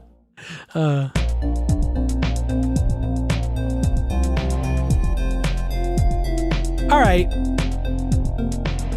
I'm gonna add just one more thing, and then we'll call it a day today. I'm gonna bring in another sampler. Oh, see, I almost went to the horizontal rack. I gotta go back. Do it this way. Oh, I didn't hold down shift. Yeah. Okay, let's do this again. Okay, there we go. Now I'm going to wire this up to my mixer. Yeah, what would you guys add next? Stefan asked that in the chat. Good question, Stefan. Always nice having Stefan around. I hope you guys enjoy having him around. I do, because this is a little bit of a shout out thanks to Stefan. Stefan, works a long day on Tuesday to do this with us at what should be his evening. So thank you, Stefan, for being with us in your evening. A pad. I was thinking of a pad, but what I was actually thinking too that would be nice is a melodic thing.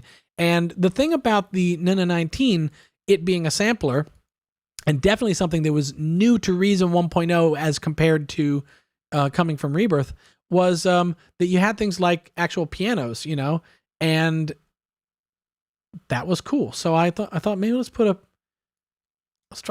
a piano one. I never use these piano patches in the Nina 19 because we have, the ID8 and we've got Radical Piano. We've got all these cool things, but this is a totally functionally valid piano patch that we can use. And so I'm gonna throw some effects on it too, as with all things. Let's throw a reverb on it again.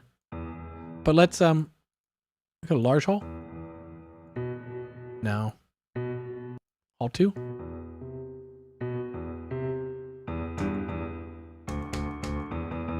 It's like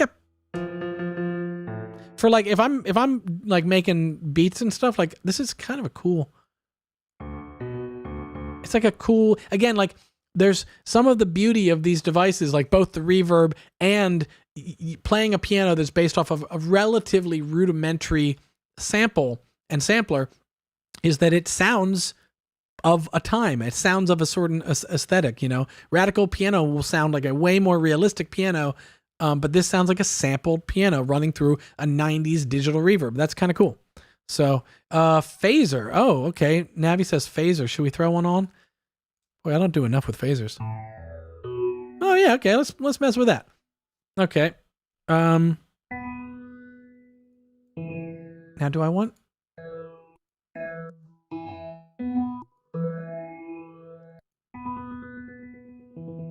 I don't know if I've ever explored all these. I must have.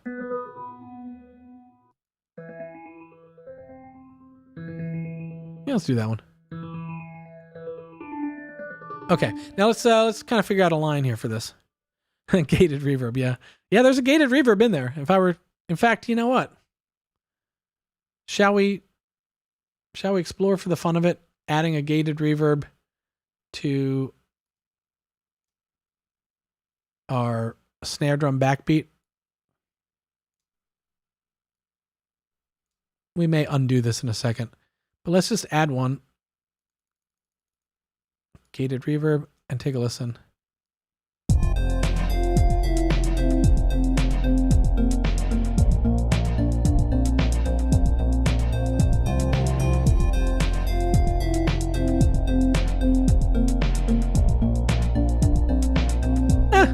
Let's leave it for now. Maybe we'll take it away later. Maybe we won't. Let's leave it for now. Okay, let me come back to my piano here. And I'll switch over to my hand cam. Who doesn't love a good hand cam? And let me just futz about and see if we can come up with some piano thing. Oh, Matrix. Oh, I didn't do a Matrix thing. Stefan, I was nearly. Well, you're the guy that's I'm thinking of staying late. I'll keep going and we'll put a Matrix thing on. Let me put a piano part down real quick. Or should I do it with the Matrix? No, let's not do that. Okay. Hang on a second. Let's just find a piano part.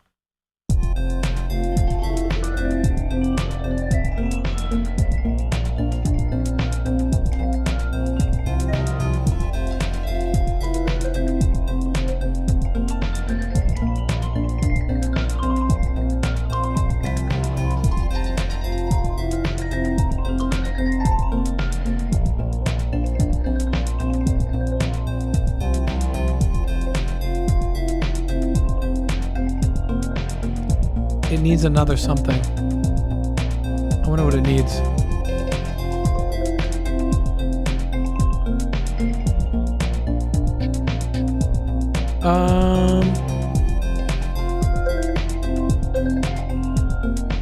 Maybe it just, I'll lengthen out the reverb. Yeah, I just want to lengthen it up a bit.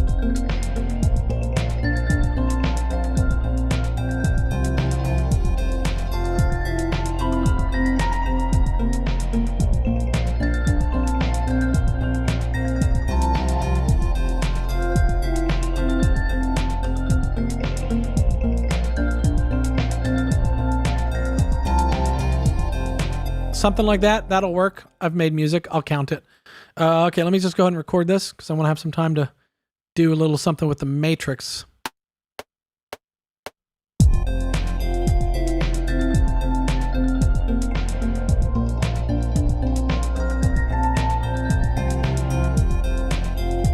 Okay.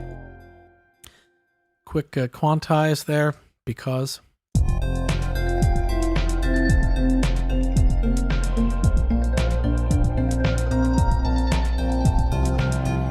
I'm going to tweak the velocity. Oh, I hit a bum note too. What is that? Get out of there. And let me turn these down a bit. In fact, I'll turn a lot of these down so we're not hitting the piano hard. We'll turn it up instead the old-fashioned way in the mixer.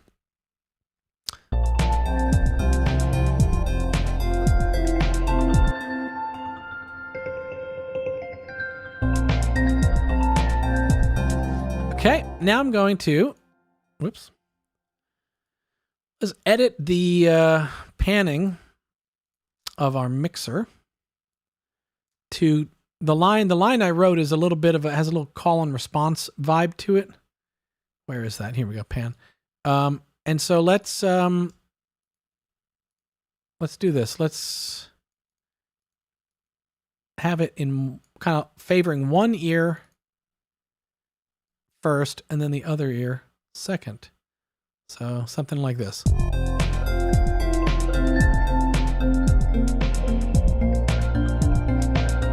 I'll zoom in so you can see what's going on there. See, this is switching the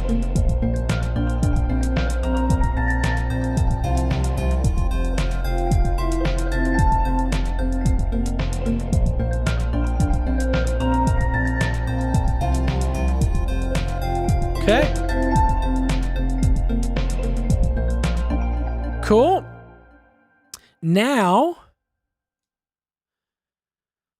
Matrix. Let's do a Matrix thing, and then let's all go make our own Reason 1.0 songs. So, what should we do with the Matrix? What do we do? What do we do? I'm seeing discussion in here. Is that true? Someone who knows more than me. Is the Matrix actually named after the movie The Matrix? I don't know. You let me know. That could be the case. I know there's other stuff like the Scream 4 distortion is called the Scream 4 because they were coding and creating the Scream device, just the unnamed distortion device around the time the Scream 3 came out, the movie. And there was like a little horror movie thread that ran through. Red Drum it's called Red Drum for a reason. It's not just re-drum, but flip it around and it's a Shining reference. So, you do You don't automate your pan, Evie? Yeah, no, I automate my pan. I'm an automation guy. I tend to reach for automation before CV, especially if I'm back in the Reason 1.0 mindset. That's how I used to think about things. But okay, we're gonna add some matrix something. I don't know what that's gonna be. Let's do it as. Should we do it as a subtractor, or we have just two choices: subtractor or Nina 19. Let's start with Nina 19. Will I regret this decision? We'll find out. And we'll check out what presets are there, and I'll assume that the bulk of those presets were from Reason 1. I don't think we built out the preset bank for Nina 19 too much after Reason 1.0. So most of this was probably stuff that shipped. So let's go to mallets. Kalimba? Should we check out the Kalimba? Oh, it's just wait a second. I gotta first reset this, and I loaded not save. Hang on. There we go. Now let's see. Are these just raw samples? No, here we go. Vibraphone? What do we got? Maybe log drum?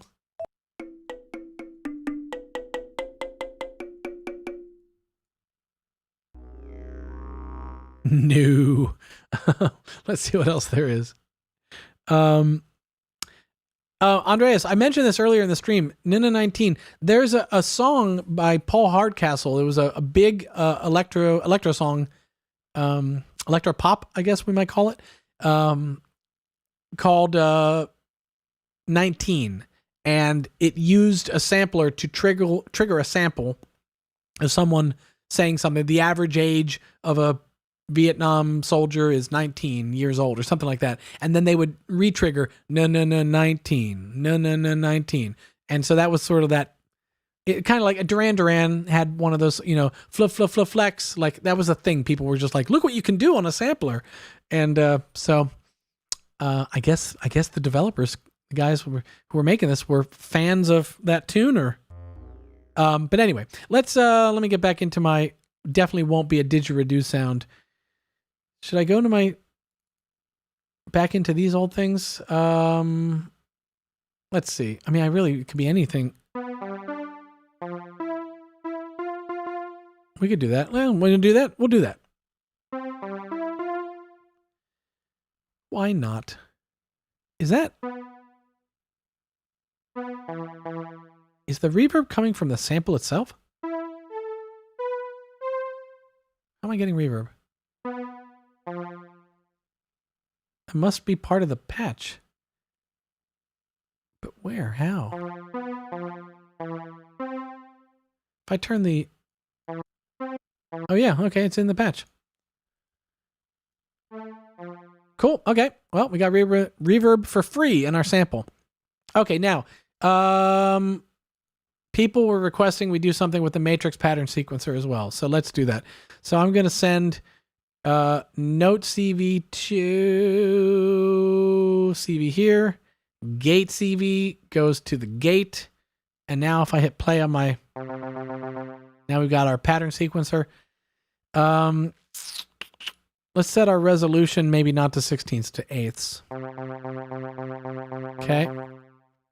It's a phenomenal pattern that we've got going on already. Okay, so now let's... I'm going to turn off all the steps except the first one, and I'll get the pitch going.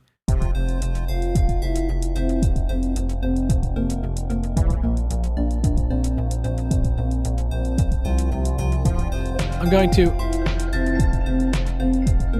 zoom in a little bit for you here while I do this. And I'm going to set up, I'll play just the first 4 bars.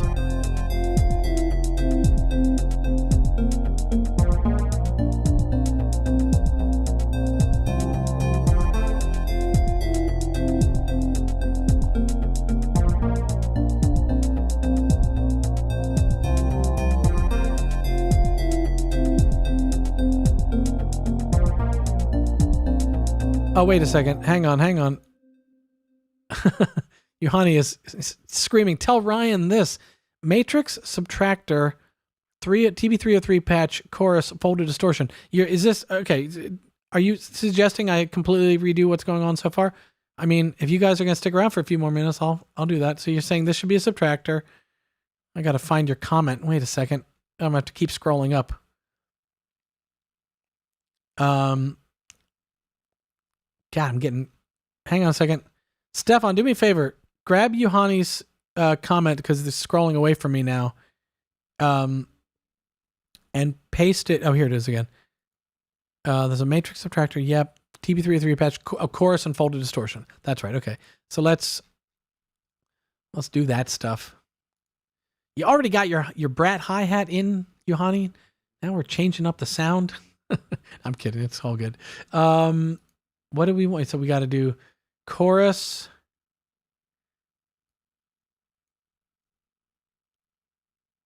And a fold back distortion. And this needs to be a TB303 patch. Let's just see. Yes, I know I'm using this. Where's your 303 patch? What are we talking about? I see no TB303 patch. Yohani, chime in if you know of a TB synth. Ah, wait, maybe it's TB synth. Could be. Let's see. Boy, listen.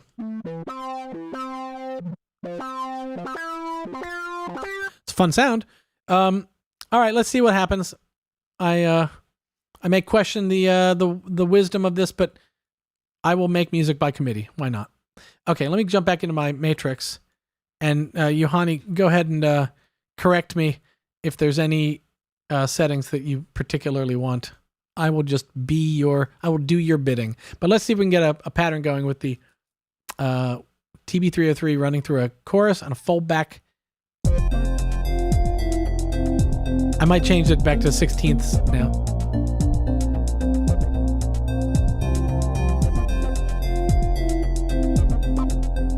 Got a real quack to it.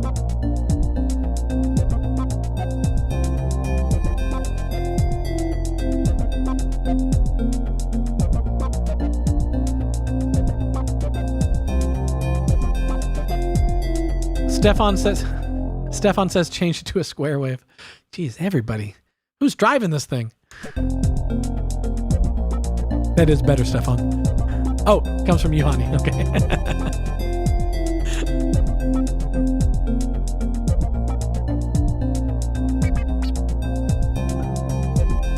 You know, the quack, I don't love the quack. I'm going to turn down some of this attack on the filter envelope.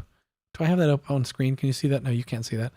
Oh, you probably saw it. Yeah, this filter envelope here. I'm going to turn that down for just a little less quack. There we go. That's better.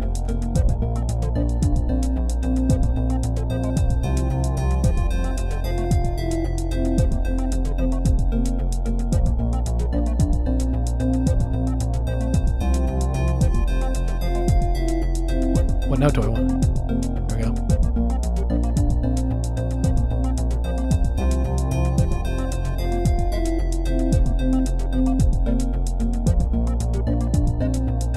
Oh, there we go.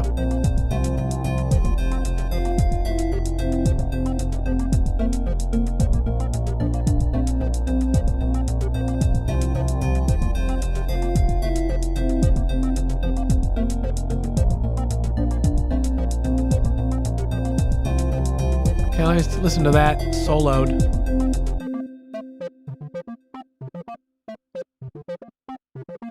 Not quite the notes I'm going for. Let me see if I can.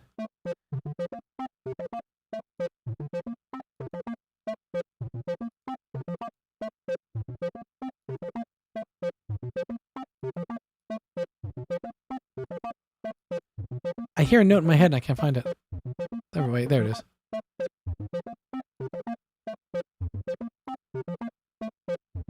There it is. Or? Lower?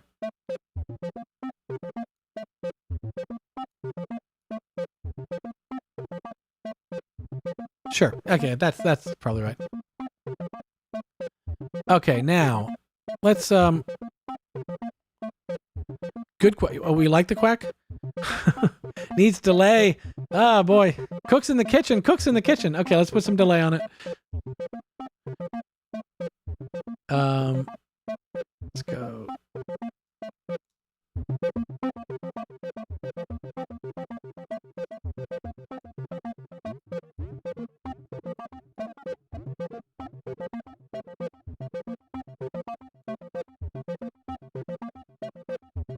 Okay. And let's...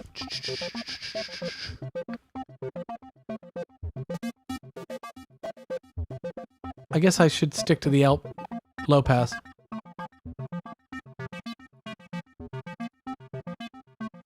Okay, and let's move the...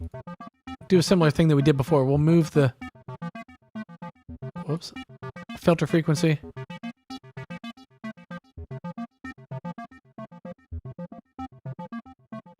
Subtly, but we'll move it.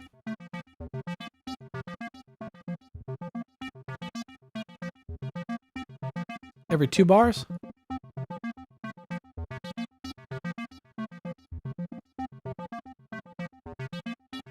Okay, we'll do something like that. Let's see what this sounds like with our little loop.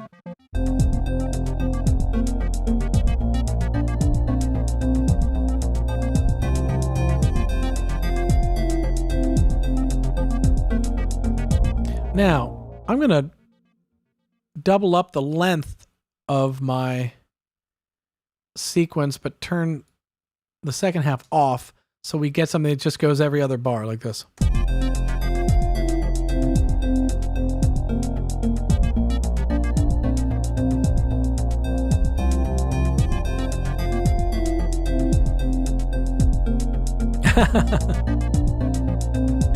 Just when in doubt, go for 3 steps. Should go for 3. All right, we're making this by committee. We're gonna go 3 steps. Navi wants the fold back to go up. Let's do that.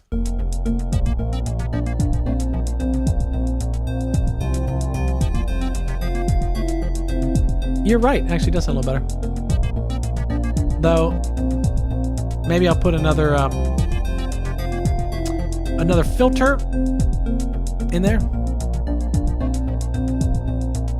Bandpass? No.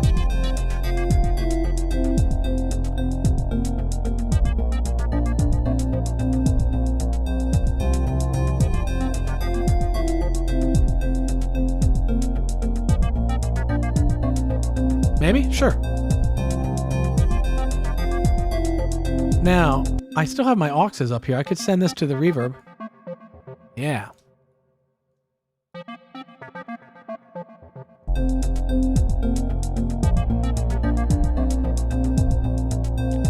Okay, automate the delay pan. Fair enough. Let's do it. Talking about this delay, right?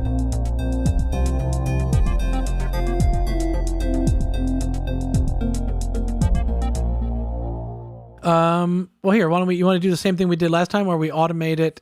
No, let's do it differently. Let's actually automate this over the course of the bar to go left to right.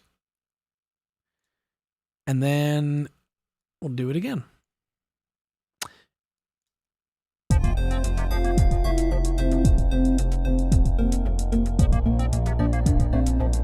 I'm not sure I'm hearing that. Hang on. Take a listen.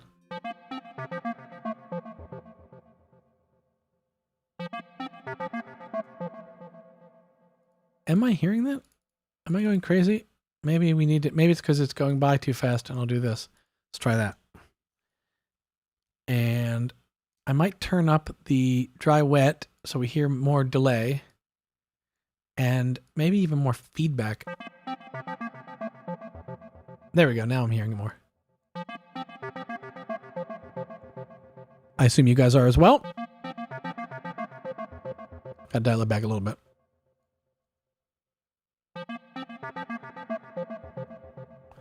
All right, let's see what that does inside the whole mix.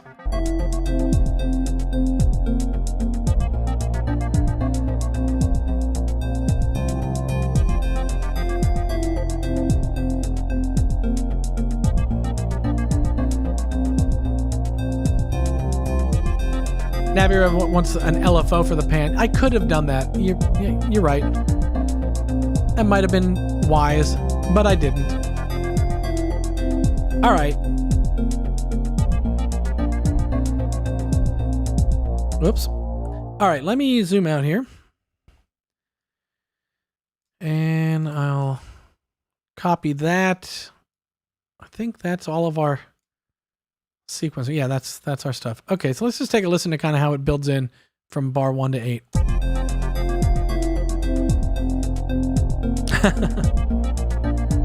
Mark, I'm doing the same thing. I keep trying to click on things in my streaming software. Okay, let's back up here. Let's listen again. I was talking.